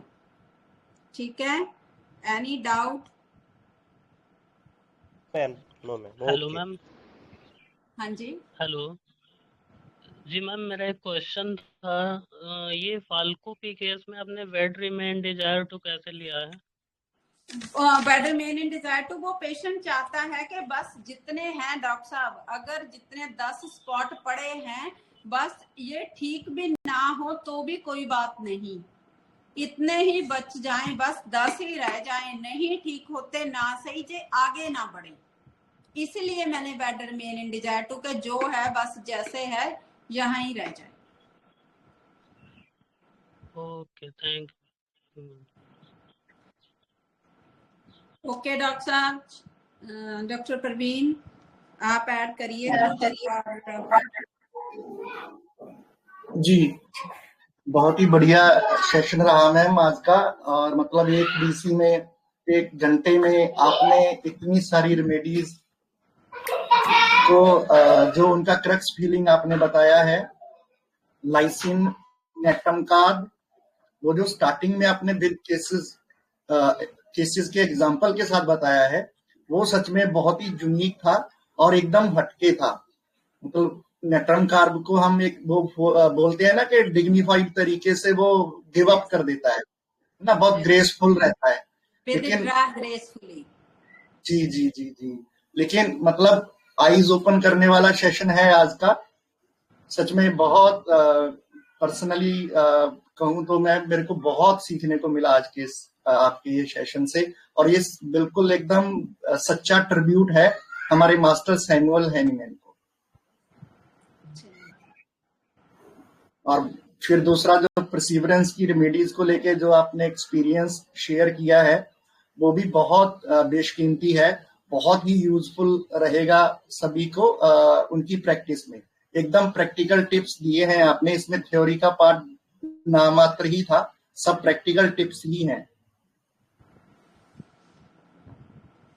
बस हमारे जो मेंबर्स जिन्होंने ज्वाइन किया है या आगे चल के रिकॉर्डिंग देखेंगे, उनको ये रिक्वेस्ट है, प्लीज आप जैसे मैम ने बोला परसिवरेंस के साथ, पूरी डेडिकेशन के साथ आप स्टडी कीजिए, मेहनत कीजिए, हार्ड वर्क कीजिए, तो धीरे धीरे रास्ते बनते चले जाते हैं, हम आगे बढ़ते चले जाते हैं। किसी ना किसी पॉइंट पे हमको लगेगा मतलब हम डिस्पेयर में चले जाएंगे, लेकिन उसके बाद भी अगर आप कंटिन्यू करते हैं ना, तो वो पीक टाइम होता है कि उसके बाद फिर हमको रिजल्ट मिलना स्टार्ट हो जाता है। अगर वहां पे डिस्पेयर में जाके छोड़ दिया तो फिर छोड़ दिया, लेकिन अगर वहां पे हमने कंटिन्यू कर लिया तो उसके तुरंत मतलब बहुत जल्दी हमको वो सब रिजल्ट मिलना स्टार्ट हो जाता है। तो मान सर अपना आशीर्वाद देने के लिए आज हमारे साथ रहे। इतना बिजी प्रैक्टिस रहता है, सरकार 100, 150, 200 इस तरह से पेशेंट डेली देखते हैं, और उन्होंने भी अपना एक्सपीरियंस शेयर किया। तो उनके लिए तो हम मतलब कितना भी उनको ग्रेटिट्यूड दें, कितना भी उनका आभार प्रकट करें ना, वो कम है। वो इतनी मतलब बड़ी पर्सनैलिटी है, मतलब जीवन के हर आयाम में मतलब वो कुछ ना कुछ ह्यूमैनिटी के लिए कर रहे हैं। तो उनका तो बहुत ही बड़ा पर्सनैलिटी है, और इतने ऑनेस्ट हैं और इतना मतलब हम्बल हैं कि बिलीव नहीं होता है कि कोई इंसान मतलब उसका सोसाइटी में इतनी रिस्पेक्ट है, इतना ऑनर है, और वो इतना सिंपल तरीके से बिहेव करते हैं। तो ये सच में बहुत बड़ी मोटिवेशन है मान सर। सच में ऐसे पर्सनैलिटी, ऐसे होम्योपैथ कम मिलते हैं हमको। तो हम सभी बहुत लकी हैं कि मान सर जैसे टीचर हमको मिले हैं। तो इसमें बस थोड़ा मेरे को जो लाइसिन का पार्ट है मैम का, उसमें बस एक तो वो दूसरे को बोलता है कि मेरे लिए तुम मंदिर में, गुरुद्वारे में, चर्च में, या जो भी ऐसा रिलीजियस प्लेस है कि वहां जाके आप मेरे लिए प्रे करो, है ना। एक तो वो रूब्रिक है, और एक वो मतलब जो पहले का स्टेट होता है, एक पंछी की तरह चहचहाते हुए सब करता रहता है। वो सब जो उसका आईपीआर उसको अब्यूज करता है वो सब सहते रहता है, लेकिन एक पॉइंट के बाद जाके वो बहुत ज्यादा वायलेंट हो जाता है। वो उसकी आपको टोन में भी दिखेगा, बहुत शार्प उसका टोन हो जाता है कि आपके कानों में चुभेगा। उस लेवल तक चला जाता है, और बहुत ज्यादा उस तरीके से इतना ज्यादा परसिक्यूटेड रूब्रिक में नहीं है, टॉर्मेंटेड में है, क्योंकि परसिक्यूटेड से बहुत आगे की स्टेट है। तो इतना ज्यादा टॉर्मेंटेड होता है ना, वो इतना वायलेंट हो जाता है, एकदम अग्रेसिव हो जाता है। उस तरह से बस मेरे को लाइसिन में इतना ही ऐड करना था। तो बहुत आपको केसेस में मिलेगा, स्पेशली फीमेल्स के केसेस में, कि वो फिजिकली बहुत परेशान है, बहुत जबरदस्त, बहुत भयानक तरीके का दर्द उनको होता है, और ऊपर से वो थोड़ा इस तरह से अग्रेसिव उनका नेचर भी मिलेगा कि बहुत ही गुस्सा आ जाता है, बहुत ही ज्यादा गुस्सा आ जाता है। तो इस तरह से लाइसिन जो है हम कई बार बहुत इसको मिस कर जाते हैं। जबकि बहुत अभी मान सर का भी मैंने एक वीडियो देखा था, उसमें भी रिसेंटली उन्होंने अपना एक्सपीरियंस शेयर किया है। वो भी एकदम हटके है जो लाइसिन के बारे में हम समझते हैं, सोचते हैं, जैसे नेट्रम कार्ब का क्रम मैम ने बताया। तो सच में बहुत बढ़िया सेशन था। अभी मैं अनु मैम को, हाँ बोलिए मान सर।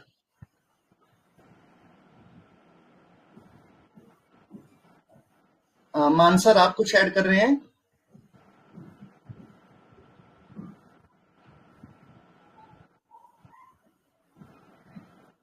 जी, तो अभी मैं अनु दी को इनवाइट करना चाहूंगा, वो भी अपना कुछ एक्सपीरियंस या मैसेज वर्ल्ड होम्योपैथी। जी नमस्ते दी। नमस्कार भाई, दो मिनट।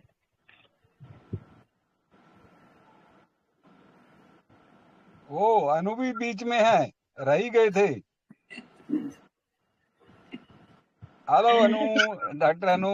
उनका तड़का तो जरूरी है। नमस्कार सर। नमस्ते नमस्ते। हाँ, आप बहुत बहुत अच्छा लाइसेंस सीखने को मिला।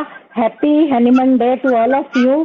बहुत मजा आया, ऐसे ही सीखते रहें और सिखाते रहिए। तो मैं तो बस यही बोलना चाहूंगी कि बहुत, देखिए मैं भी, हम सब स्टूडेंट्स ही हैं आप ही की तरह। मैं एक चीज नोटिस कर रही थी कि बहुत हर एक डॉक्टर का अपना एंट्री का तरीका है। हर डॉक्टर ने अपने आप को, किसी ने अपने आप को ऐसे शार्प किया है कि पेशेंट एंटर करता है और उन्हें पता लग जाता है कि क्या मेडिसिन है। किसी को उनके एक्सप्रेशन देख के पता लग जाता है, कोई रूब्रिक्स में माहिर है, किसी को फील आती है। तो आप अपने में ढूंढिए कि आप अपनी कौन सी स्किल को शार्प कर सकते हैं। आप किसी की कॉपी मत कीजिए। बस मैं तो आज हनीमून डे के दिन इतना ही कहना चाहूंगी। Thank you everyone. मतलब लॉ ऑफ इंडिविजुअलाइजेशन है कि हर इंडिविजुअल यूनिक है अपने आप से, हर किसी की अपने अपने तरीके से पहुंचेगा हर कोई। जी good evening Rajeev Jain sir. हाँ जी, गुड इवनिंग डॉक्टर प्रवीण, कैसे हैं? डॉक्टर साहब, doctor Rajeev, thank you so much. बहुत अच्छा सेशन रहा डॉक्टर करम आपका। थैंक यू जी सर, आप भी आपका जो मैसेज है या आपकी तरफ से जो ऐड करना चाहते हैं प्लीज ऐड कीजिए। चलिए, मैं थोड़ी सी एडिशन करता हूँ। मैं अभी रिसेंट ना कुछ साइनस के केसेस देख रहा था, तो मुझे डॉक्टर हैमर थ्योरी को उसमें प्रूव करने का थोड़ा सा मौका मिला। तो आप सब भी नोट कीजिए, जब भी कोई पेशेंट नोज से रिलेटेड प्रॉब्लम आता है, नोज से म्यूकस मेम्ब्रेन की रिलेटेड प्रॉब्लम, साइनस से रिलेटेड प्रॉब्लम। अभी कल मेरे पास एक परसों लेटेस्ट पेशेंट आए थे। डॉक्टर प्रवीण, क्या मैं अपने मोबाइल की स्क्रीन इसमें शेयर कर सकता हूँ? है कोई पॉसिबिलिटी? बिल्कुल है सर। कैसे कर सकते हैं? मैंने फोटो दिखानी है, पिक्चर दिखानी है। एक्चुअली ऐसा कीजिए, आप मेरे को डाल दीजिए सर, मेरे को सेंड कर दीजिए, मैं उसको शेयर कर देता हूँ। Okay sure. तो मैं आपको एक फोटो भेज रहा हूँ, डॉक्टर प्रवीण को भेजता हूँ, डॉक्टर प्रवीण शेयर कर देंगे। तो जी। हाँ, मैं डॉक्टर साहब व्हाट्सएप पे डाल रहा हूँ आपको।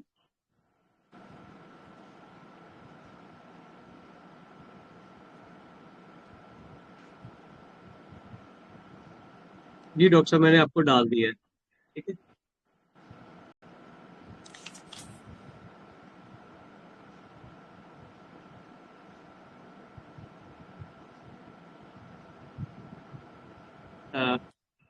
चलिए मैं आपको केस बताता हूँ। इनको क्या है कि इनको राइट साइड में यहाँ पर नीचे एक सिस्ट बनती है नोज के नीचे। और मैं एक दो केस और बता रहा हूँ। साइनस की प्रॉब्लम, क्रॉनिक साइनसाइटिस की problem with loss of smell, ladies आती है, जेंट्स आते हैं। तो लेडीज में मुझे क्या मिला कि मैंने उनसे क्या डायरेक्ट क्वेश्चन पूछा कि आपको कभी लाइफ के अंदर कुछ ऐसा हुआ कि आपको डर लगा हो टुवर्ड्स थ्रेट योर लाइफ? जब भी नोज से रिलेटेड प्रॉब्लम आती है, उस पर्सन को उसकी हिस्ट्री के अंदर आपको क्वेश्चन करना कि आपको क्रॉनिक केस में कि आपको किसी भी तरह का कभी लाइफ थ्रेटनिंग रहा है, ऐसी क्रॉनिक साइनसाइटिस में, क्रॉनिक रेनाइटिस में, लॉस ऑफ स्मेल में, इस तरह की कोई प्रॉब्लम आए। तो मुझे हर केस में वो देखने को मिला। जो ये कल केस आए थे, इनके अंदर क्या हुआ, इन्होंने कोई एनकाउंटर देखा था टेररिस्ट का बहुत पहले, जिसमें उनका ना जो टेररिस्ट थे उनका फेस पूरे चिथड़े उड़ गए थे। ऐसे दो टेररिस्ट इन्होंने देखे एकदम एक साथ। उसके बाद से इनको वो डर एक मन में बैठ गया अपनी ही लाइफ के लिए कि मेरे साथ कुछ ऐसा ना हो जाए, देख के डर बैठ गया। वो बहुत कॉन्शियस हो गए थे इस चीज के लिए। मेरी अपनी आवाज इनको कर रही है। Hello doctor Praveen.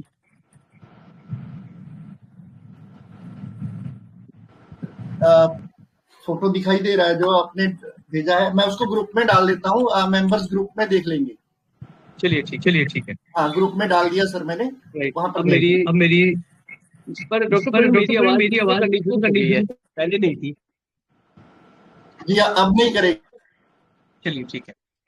तो और एक केस मेरे पास आए थे, उनको 62 इयर्स के थे, उनके साथ भी कुछ ऐसा ही था। उन्होंने अपने गांव के अंदर एक फेक मतलब एक एनकाउंटर देखा था। तो अभी वो मेरे पास आए थे 62 ईयर की एज में। स्नेहा राजेंद्र, तो और वो 2-3 बार उनकी सर्जरी हो चुकी थी। तो उनकी भी हिस्ट्री में यही चीज निकल के आई कि जब उन्होंने फेक एनकाउंटर, अपने फेक तो मैं नहीं कहूंगा, उन्होंने एक एनकाउंटर देखा। उसके बाद से वो 6-7 क्लास में थे उस टाइम पे, जब टेररिज्म था पंजाब के अंदर। तो उसके अंदर वहां से फिर वो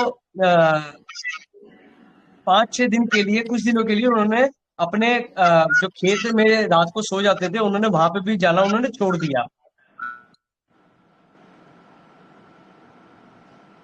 तो इस तरह से ना केस, और एक लेडी का केस आया, उसके अंदर भी यही था कि वो जब स्कूल में पढ़ती थी तो उसको कुछ लोग बुली करते थे, लड़के बुली करते थे, उसने वहां पे वो जाना छोड़ दिया। तो इन द एसेंस क्या है कि जब भी नोज क्या है, नोज हमारी स्मेलिंग पावर है। जब भी हम खतरा महसूस करते हैं, तो जब भी हम लाइफ में ऐसी पॉइंट आता है जब हम बहुत लंबे टाइम के लिए अपने लाइफ थ्रेटनिंग के ऊपर खतरा महसूस करें, या फिर ये महसूस करें कि हमारे कुछ कोई परेशानी आ सकती है, और वो परेशानी लगातार वो माइंड पे, बैक ऑफ द माइंड उसको कॉन्शियस कर दे, तो एक रुब्रिक है ना, अगर आप देखेंगे एंक्शियस कॉन्शियसली, कॉन्शियसली, तो वो बहुत ज्यादा उसके अंदर कॉन्शियसनेस आ जाती है, तो वहां से उसको नोज की प्रॉब्लम आनी शुरू होती है। मेडिसिन सबकी अलग अलग हो सकती है, लेकिन मैं आपको एक एंट्री पॉइंट बता रहा हूँ। जी जी सर, जी thank you so much Rajeev sir, आपने बहुत ही बढ़िया एक्सपीरियंस आपका ये शेयर किया है। ये बहुत यूजफुल रहने वाला है इस तरह के केसेस में, तो थैंक यू सो मच। और डॉक्टर जसविंदर रेखी हैं, डॉक्टर साहब हैं, डॉक्टर जसविंदर।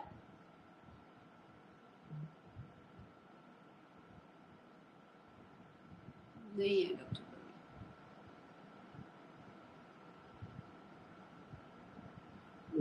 तो मैं हमारे महादिक सर को इनवाइट करना चाहूंगा कि प्लीज वो भी अपना मैसेज वर्ल्ड होम्योपैथिक डे पे अपना मैसेज जो देना चाहते हैं, ऐड करना चाहते हैं, प्लीज करें।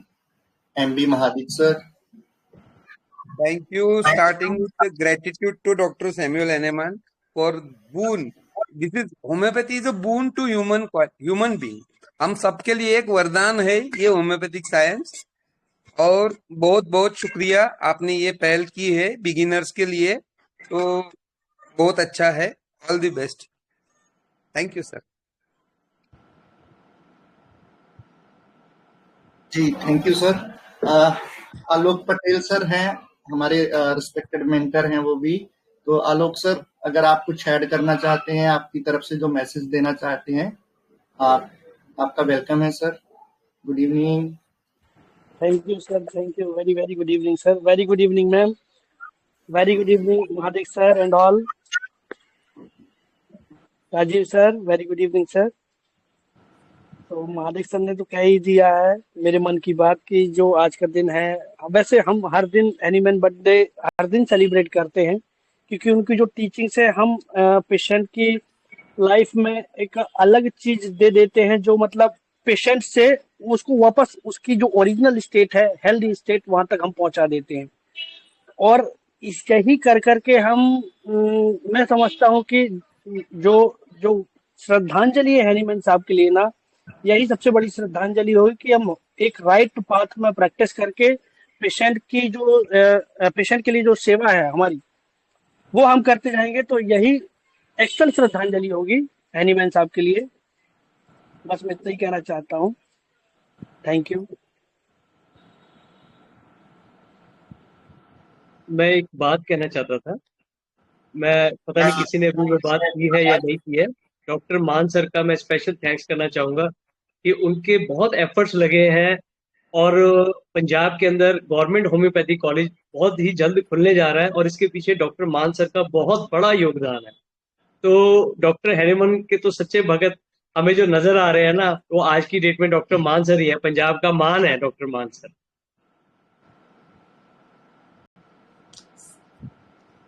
ट्रू डॉक्टर जी, सही कहा।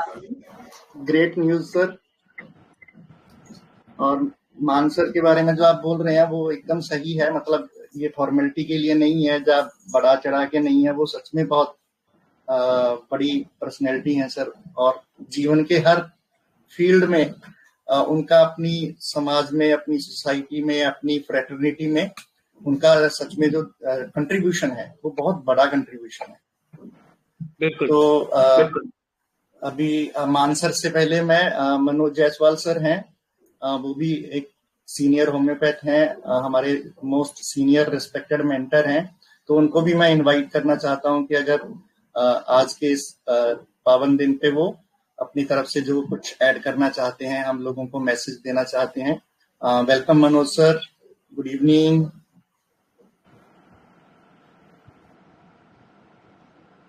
हाँ, गुड इवनिंग। मैं स्पॉन्टेनियस में आया था, बहुत ही अच्छा प्रोग्राम हुआ। और करमप्रीत जो मैं बहुत, उन्होंने छोटे छोटे बहुत क्या कहते हैं ना, गागर में सागर को समा देना, वो जो कला है ना, इनसे सीखने को मिलता है। इतने छोटे में उन्होंने इतना बढ़िया समझाया कि बहुत छोटे छोटे चीजों से हम कितने आसानी से डिफरेंस करके केस को निकाल सकते हैं। And that was a very wonderful part. और यही हमें सीखना पड़ेगा। तो क्या है, हमें रेपर्टरी लेने की जरूरत नहीं पड़ेगी कई बार। नहीं तो क्या, जी लैपटॉप खराब हो गया तो कई बार हैंडीकैप हो जाते हैं मैक्सिमम माइंड सिम्टम वाले। भाई अभी तो अंदाज से ये होना चाहिए, लेकिन इन्होंने जिस तरह से बताया, यदि वैसे हम तो बाई हार्ट कर लेते, जैसे हम लोग पहले एलियन की नोट्स करते थे, जब क्लासिकल करते थे तो रेपर्टरी वगैरह कम होती थी। तो ठीक उसी मेथड को इन्होंने अप्लाई किया है। उस तरह से यदि हम लोग करें तो हमारे पास यदि रेपर्टरी नो भी हो तो भी हम प्रिस्क्राइब कर सकते हैं बड़े आराम से। So that is a very wonderful. बहुत बढ़िया कर रही है करमप्रीत मैम। एक्चुअली डॉक्टर साहब, जब पेशेंट ज्यादा होते हैं ना, जैसे डिस्पेंसरी में पेशेंट ज्यादा होते हैं, जो मेरी वीकली डिस्पेंसरी होती है वहाँ 90+ पेशेंट होते हैं, वहाँ तो रिपर्टरी खोलने का टाइम ही नहीं होता। हाँ बिल्कुल। तो वहाँ तो क्विक प्रिस्क्राइबिंग ही बनना पड़ेगा और ऐसा काम करना पड़ता है, नहीं तो बहुत मुश्किल हो जाता है डिस्पेंसरीज में। और यही स्किल को डेवलप करना है आपके, जो जैसा कहा, ये यदि थोड़ा सा रेगुलर बेसिस पे हो तो सभी जो है बहुत इसको सीख जाएंगे, तो किसी सबके लिए ये बड़ा आसान होगा। फिर वो जैसे हम लोगों को क्या होता है नॉर्मली क्लिनिक में, माइंड से करना है, पहले जो करता था मैं, फिजिकल से करना है तो कुछ नहीं, टिप्स जानते हैं, इसको दिया काम निकल गया। माइंड से करना है तो आधा घंटा 1 घंटा लग जाता था। अब थोड़ा स्किल्ड हो गया तो थोड़ा 15 मिनट फिर भी लग जाता है। लेकिन इस मेथड से करें तो हमें लगता है कि ठीक पहले वाले स्पीड से हम देख सकते हैं और एक दिन में हम 100 पेशेंट आराम से निकाल सकते हैं। यस, ये बहुत बढ़िया आपका स्किल जो है, मुझे बहुत अच्छा लगा। हमें जो कोशिश करनी पड़ेगी, जैसे सैगल सर भी ऐसे ही करते थे ना सर। कुछ रूब्रिक्स तो इनके सैगल सर इतनी जल्दी निकालते थे। और जैसे मान सर का तरीका है, हम मान सर के साथ रहे, इतने साल डिस्पेंसरी में काम किया, वहाँ इतना रश होता था कि 20 पेशेंट को हम पूरे ध्यान से देख लेते और फिर 20 पेशेंट को जल्दी निकाल देते और जो रह जाते उनको नेक्स्ट वीक अर्ली बुलाते। तो ऐसे प्रैक्टिस हुई, बहुत वहाँ सीखने को मिला बहुत कुछ। हाँ, ये बहुत बढ़िया। ये अभी सभी लोग सीखेंगे। थोड़ा सा प्रवीण दा, इसे थोड़ा सा रेगुलर बेसिस पे इनको रखो ताकि सभी सीखें। बहुत ही अच्छा रहा, वंडरफुल। जी सर।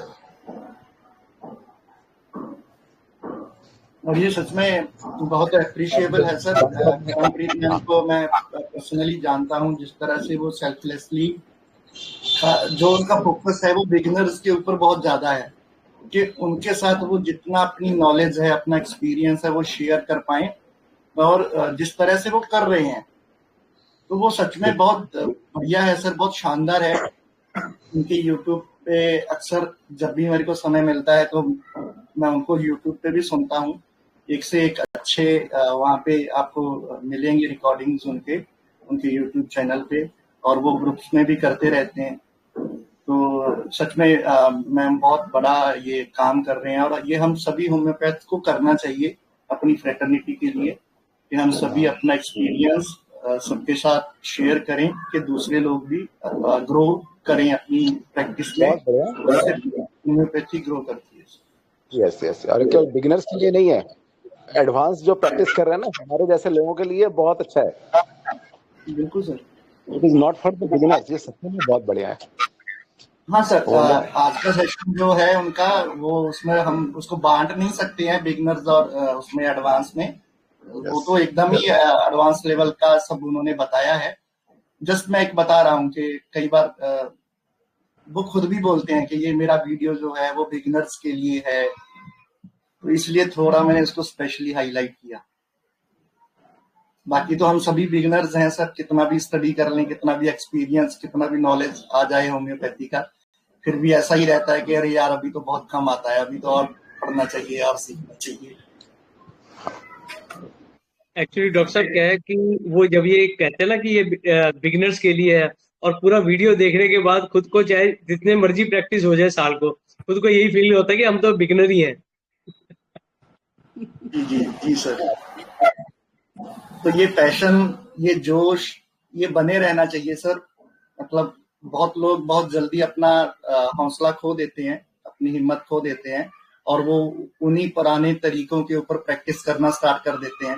बहुत कम लोग ये हौसला दिखा पाते हैं, ये हिम्मत दिखा पाते हैं कि नहीं, ये राइट पाथ है और ये हमको करना है और इसी को अचीव करना है, और वो करते भी हैं। और फिर खुद के अलावा दूसरे डॉक्टर्स को ये मतलब वो उनको भी ट्रांसफॉर्म करते हैं, उनको भी देते हैं और उनको भी आगे बढ़ने का उस तरह से मौका देते हैं, अवसर देते हैं। तो ये सच में सर बहुत बड़ी बात है। तो अभी मैं हमारे गुरुजी हैं, मतलब हम तो उनको हनुमान जी बोलते हैं, मतलब हमारे मान सर, उनकी पर्सनैलिटी के बारे में जितना भी बोले वो कम है। तो उनको मैं इनवाइट करता हूँ कि वो आज के इस वर्ल्ड होम्योपैथी डे के ऊपर अपना मैसेज प्लीज हम सबको दें। वो अपनी तरफ से जो ऐड करना चाहते हैं, उनकी ब्लेसिंग्स हैं, उनकी गाइडेंस है, तो मैं उनको भी वेलकम करता हूँ, इनवाइट करता हूँ। Welcome sir, good evening Maan sir.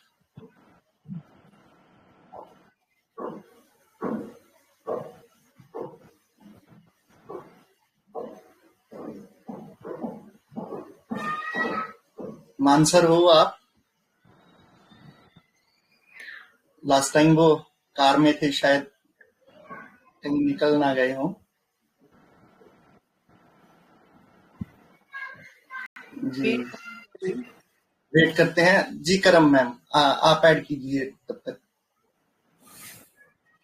बहुत अच्छा रहा सेशन, और सेशन अच्छा रहा ये तो इस बात से क्लियर होगा कि दूसरे डॉक्टर्स ने कितना गेन किया और कितना अपनी प्रैक्टिस में अप्लाई किया।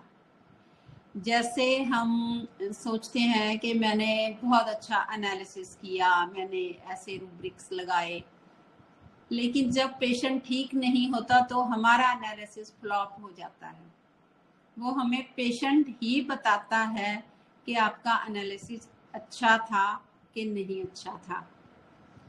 तो जो हमने आज पढ़ा, तो खुशी तो तब होगी कि अगर डॉक्टर्स सभी अपनी प्रैक्टिस में इसको अप्लाई करेंगे और हमारे साथ ग्रुप में शेयर करेंगे तो ज़्यादा अच्छा लगेगा। तो ऐसे ही सेशंस होते रहें। जो बिगिनर्स हैं, मैं बिगिनर्स के लिए इसीलिए वीडियो बनाती हूँ क्योंकि कुछ मैं देखती हूँ कुछ डॉक्टर्स शुरू करते हैं, थोड़ा टाइम चलते हैं इसके साथ और फिर छोड़ देते हैं, कहते हैं हमें समझ नहीं आता। तो मैं कोशिश करती हूँ कि उनको साथ लेके चला जाए, वो छोड़े ना, और इसीलिए मैं कोशिश करती हूँ कोई बेसिक से उनको समझाया जाए। और जहाँ मुझे प्रॉब्लम आती थी, जो मैंने इतनी मुश्किल से सीखा, मैं सोचती हूँ कि मैं सभी के साथ उतना सिंपल करके शेयर करूँ कि उनको समझ आ जाए। जो मुझे मुश्किल लगा उनको मुश्किल ना लगे। और यही मैं सभी को कहना चाहूँगी कि परसीवर करो परटेनिसिटी के साथ, और आज इस दिन पे प्रण करो और अपने आप को चेक करना नेक्स्ट ईयर 10 अप्रैल 2026 में कि हमने कितना सफर तय किया। यही मैं सभी डॉक्टर्स को कहना चाहूँगी। Thank you. जी करम। तो अभी हम मतलब जो हमारे मेंबर्स हैं उनमें से श्वेता अग्रवाल मैम है, वो भी एक बहुत सीनियर डॉक्टर हैं। वो अगर अपना कोई मैसेज देना चाहते हैं, ऐड करना चाहते हैं अपनी तरफ से, तो उनका वेलकम है। Welcome Shweta ma'am, good evening. Good evening sir, good evening ma'am, good evening to all. एक बात तो मैं क्लियर कर देती हूँ सर, मैं सीनियर बिल्कुल नहीं हूँ, अभी तो जस्ट शुरू किया ऐसा लगता है, तो आगे पूरा बाकी है, बट हाँ थोड़ा थोड़ा कर पा रहे हैं आप लोगों से सबसे सीख के। तो सबको मेरी तरफ से हैप्पी वर्ल्ड होम्योपैथी डे। बाकी मैंने मैम का केस लाइसिनम थोड़ा सुना था, उसके बाद मैं अटेंड नहीं कर पाई थी, जस्ट ज्वाइन किया, पर केस बहुत बढ़िया था। Thank you so much ma'am, जैसे आप एकदम सिंपल तरीके से सिखाते हो तो बहुत मज़ा आता है। बाकी सीनियर्स हैं, आप लोग ही बोलिए, मुझे तो सीखना ही है बस। Thank you sir. जी थैंक यू।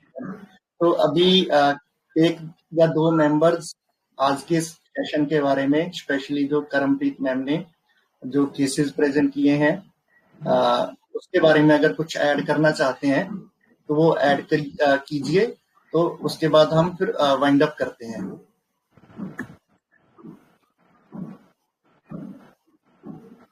अगर कोई ऐड करना चाहते हैं, अपनी तरफ से मैसेज देना चाहते हैं, तो मेंबर्स के लिए भी उनका भी वेलकम है। हाँ जी।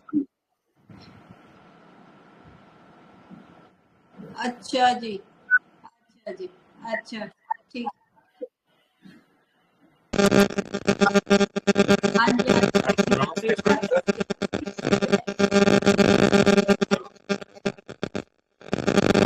हाँ जी, आपका माइक ऑफ कीजिए, वो फिर से डिस्टरबेंस वाली इशू अभी आ रही है।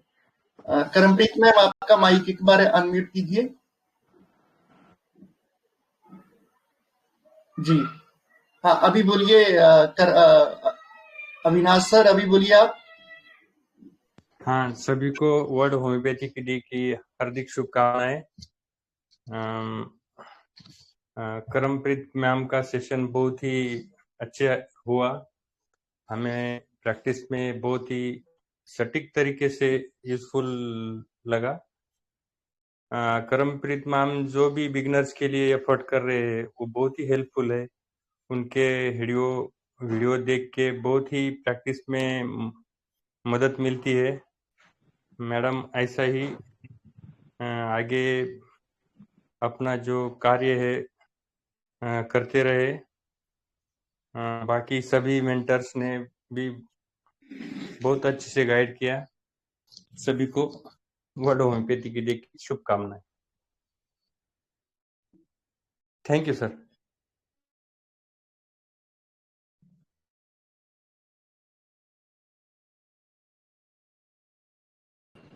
सर आप म्यूट है।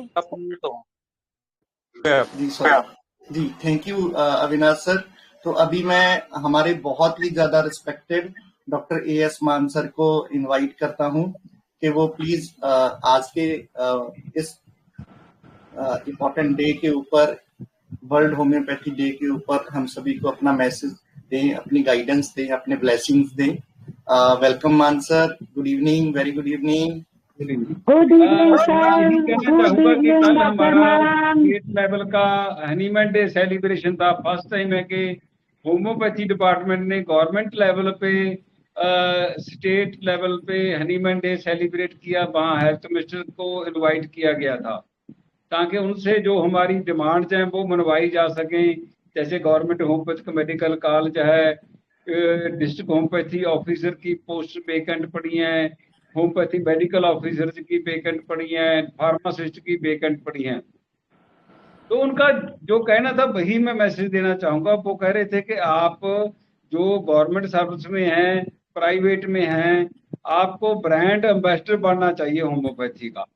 आपके क्लिनिक पे लाइनें लगी होनी चाहिए, 100 पेशेंट होना चाहिए, डिस्पेंसरी में 100 पेशेंट होना चाहिए। तो पब्लिक डिमांड करें कि हमें होम्योपैथी मेडिकल कॉलेज चाहिए, हमें होम्योपैथिक डिस्पेंसरियां चाहिए।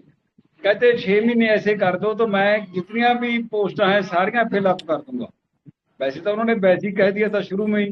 मेरे फ्रेंड हैं वो, उन्होंने बोल दिया था कि डॉक्टर मान आए हैं, मेरे फ्रेंड हैं, हमने इकट्ठे पार्टी में काम किया है जो आम आदमी पार्टी की सरकार है पंजाब में। तो वो कहते थे होम्योपैथी मेडिकल कॉलेज तो मैंने कर दिया, पास कर दिया, अप्रूव कर दिया।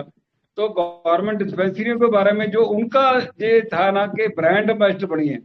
तो हम प्राइवेट प्रैक्टिशनर हैं, जो जितने आप हैं सभी doctor ML Sehgal technique learn करके आज पर्न करें डॉक्टर हनीमैन डे थे, वर्ल्ड होम्योपैथी डे थे कि हम इतना काम करेंगे, इतना स्टडी करेंगे कि इसके लिए हर कोई आप हमले से ब्रांड एम्बेसडर बनेगा। Thank you very much. Thank you so much sir.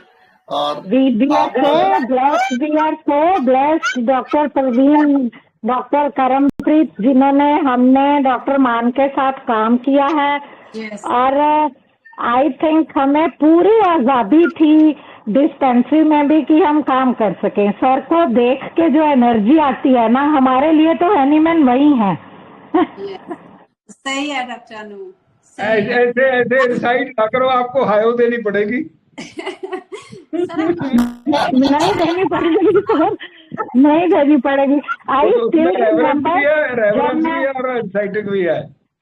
No sir, जब आई स्टिल रिमेम्बर कि जब मैं डिस्पेंसरी में बोलती थी कि सर ये मेडिसिन नहीं दे सकते आप, ये क्यों दे रहे हो, पर्ची मेरी तरफ करके सर बोलते थे, ले मेरी माँ तू ये दे दे। मतलब those were the days sir. मेरा तो अभी भी मन करता है कि दोबारा से आपके पास इंटर्नशिप शुरू की जाए। आ जाओ नापा छोड़कर। हाँ श्योर सर, श्योर। मैं आदि चंबर को बोल रही थी कि कल से आपकी फोटो इतनी बार देख चुकी हूँ कि दोबारा सर के पास इवनिंग में बैठना शुरू करें। अब तो आप अच्छे टीचर बने हैं, हमसे भी ज्यादा अच्छे बने हुए हैं। अरे नहीं सर, आपकी ब्लेसिंग्स है हम सब पे सर, हम सब। We are proud of you, doctor Karampreet Kaur, doctor Rajeev, doctor Praveen, सभी से है ना, बहुत प्राउड है हमें। We love you sir, we love you. आप कल राजीव सर ने बोला था ना, सच में दिल से बहुत प्यार है आपके साथ हम सबको। ओके जी, थैंक यू वेरी मच। है सर, आपकी वजह से ही है, हमने बहुत सीखा आपसे। सही है जी।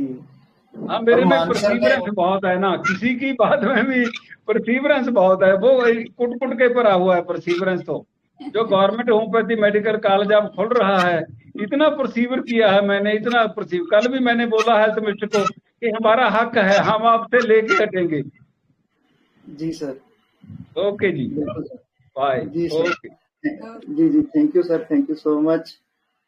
तो जैसा कि अनु मैम ने बोला, बिल्कुल सही बोला वो। तो आज के इस शानदार सेशन को हम यहीं पर वाइंड अप करते हैं।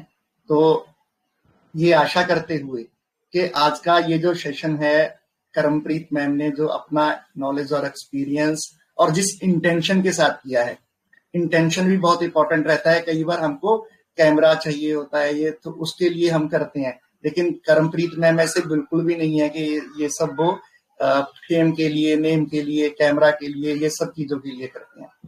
तो वो आपको उनकी टोन में, है ना, उनके एक्सप्रेशन में, उनकी जो वाइब्रेशंस हैं, उन सब में दिखता होगा। तो हम यही आशा करते हैं कि आप उनसे ये मोटिवेशन लेके कि आप अपने कैरियर में या अपनी ये जो लर्निंग का प्रोसेस है, इसमें आप कैसे आगे बढ़ते हो, इसके ऊपर बहुत सीरियसली सोच के और क्रिएटिव तरीके से सोचते हुए आप आगे बढ़ेंगे।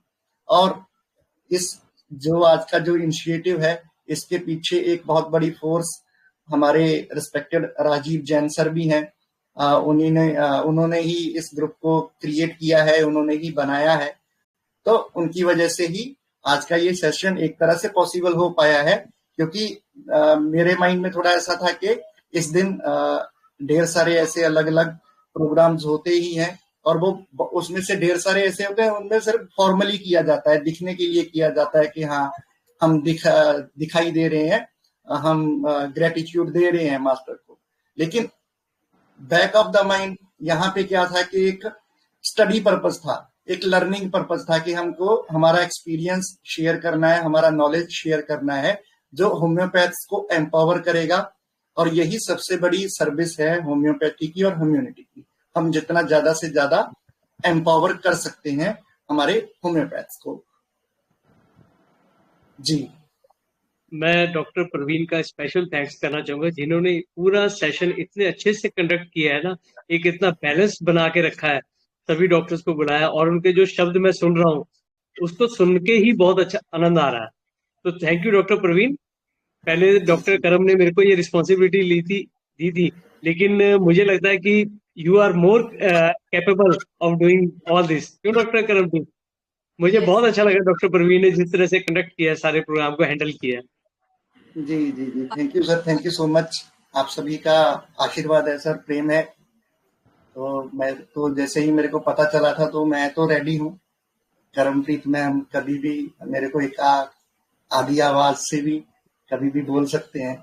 मैं मेरी तरफ से जो भी कर सकता हूँ उसके लिए मैं हमेशा रेडी हूँ। Yes. और ये सच में प्लेजर की बात है, अच्छा लगता है, बहुत पॉजिटिविटी आती है, बिल्कुल मोटिवेशन मिलता है। लाइक माइंडेड लोग मिलते हैं तो अपने आप में एक अच्छा निकल के आता है आउटपुट। जी जी बिल्कुल सर। जी करम मैम, आप अभी लास्ट में जो ऐड करना चाहते हैं प्लीज कीजिए, तो फिर वाइंड अप करते हैं आज के सेशन को। Thank you doctor Parveen, doctor Rajiv, बहुत ही अच्छा session. Thank you all doctors, seniors, जो सीनियर मेंटर्स हैं सभी का थैंक यू, जिन्होंने मुझे सुनने की शक्ति दिखाई, मुझे सुना। Thank you so much again. Congratulations to all on this day, world homeopathy day. और हम परसीवर करें और परसिस्ट करें हम सिस्टम के साथ, और हम काम करें और नेक्स्ट ईयर फिर सेलिब्रेट करें डॉक्टर मंडे। ओके जी जी। मेरी एक सजेशन है जी सर। देखो, हम डॉक्टर मान को ना सेकंड हैनिमन लेते हैं अपने पंजाब के अंदर, है ना। तो एक हम 10 अप्रैल को, और मुझे नहीं पता डॉक्टर मान सर का बर्थडे कब आता, तो होपफुली किसी न किसी को आपको 4 अगस्त को जी 4 अगस्त को। और बड़ा कोइंसिडेंट है, शायद 4 अगस्त को डॉक्टर विजयकर का भी बर्थडे आता है, आई थिंक, जहां तक मेरा ख्याल है 3 को आता है या 4 को आता है ना। 4 को तो ही ये आता है। एक, तो हम ऐसा करते हैं ना, तो अगस्त आ गया, 8वां महीना, 4 महीने बाद एक और सेलिब्रेशन करते हैं डॉक्टर मान सर के बर्थडे पे। बिल्कुल बिल्कुल करेंगे सर। श्योर। चलिए ठीक है, धन्यवाद। Okay, thank you sir. बहुत अच्छा सोचा सर आपने ये, और बिल्कुल करेंगे। और अभी हम आज की इस बीसी को यहीं पर वाइंड अप करते हैं, और आप लोगों से यही अपेक्षा करते हैं कि हमारे मेंटर्स ने, हमारे मान सर हैं, या जितने भी हमारे ऐसे टीचर्स हैं, मेंटर्स हैं, उनकी जो एक एक्सपेक्टेशन थी, प्लीज आप हम सभी में कुछ चीजें पॉजिटिव होती हैं, कुछ नेगेटिव होती हैं, वो हम सभी में ही होती हैं, कम ज्यादा होती हैं। तो आप लोग प्लीज अपनी उन पर्सनल चीजों से ऊपर उठकर अगर कुछ कंट्रीब्यूट कर पाते हैं, कुछ ऐड कर पाते हैं हमारी फ्रेटर्निटी के लिए, तो प्लीज आप सभी आगे आइए। और जैसे हमने कैंट सर का बर्थडे सेलिब्रेट किया था, तो उसमें भी कैंट सर ने बोला है कि हमारे पास इतनी बड़ी फोर्स है जो हमको जोड़ सकती है, और वो है होम्योपैथी। तो इतनी बड़ी साइंस है, इतनी बड़ी फोर्स है जो हम सभी को जोड़ के रख सकती है। तो हम सभी को एक साथ आना चाहिए, जुड़कर एफर्ट करना चाहिए, और वो सच में हमारी फ्रेटर्निटी के लिए बहुत अच्छा रहेगा। तो वाइंड अप करते हैं आज के इस सेशन को यहीं पर। Deep gratitude to our master doctor Samuel Hahnemann sir, doctor Maan sir, doctor Karampreet ma'am, doctor Rajeev Jain sir, doctor Manoj Jaiswal sir, doctor M B. Mahadik sir, doctor Shweta ma'am, doctor Alok Patel sir, और मेरे sister doctor Anu Gautam ma'am, और हमारे सभी रिस्पेक्टेड पार्टिसिपेंट्स जिन्होंने आज पार्टिसिपेट किया, उन सभी का भी बहुत बहुत आभार। Thank you so much. आप सभी से मिलेंगे नेक्स्ट वीसी में। Thank you doctor. जी वेलकम।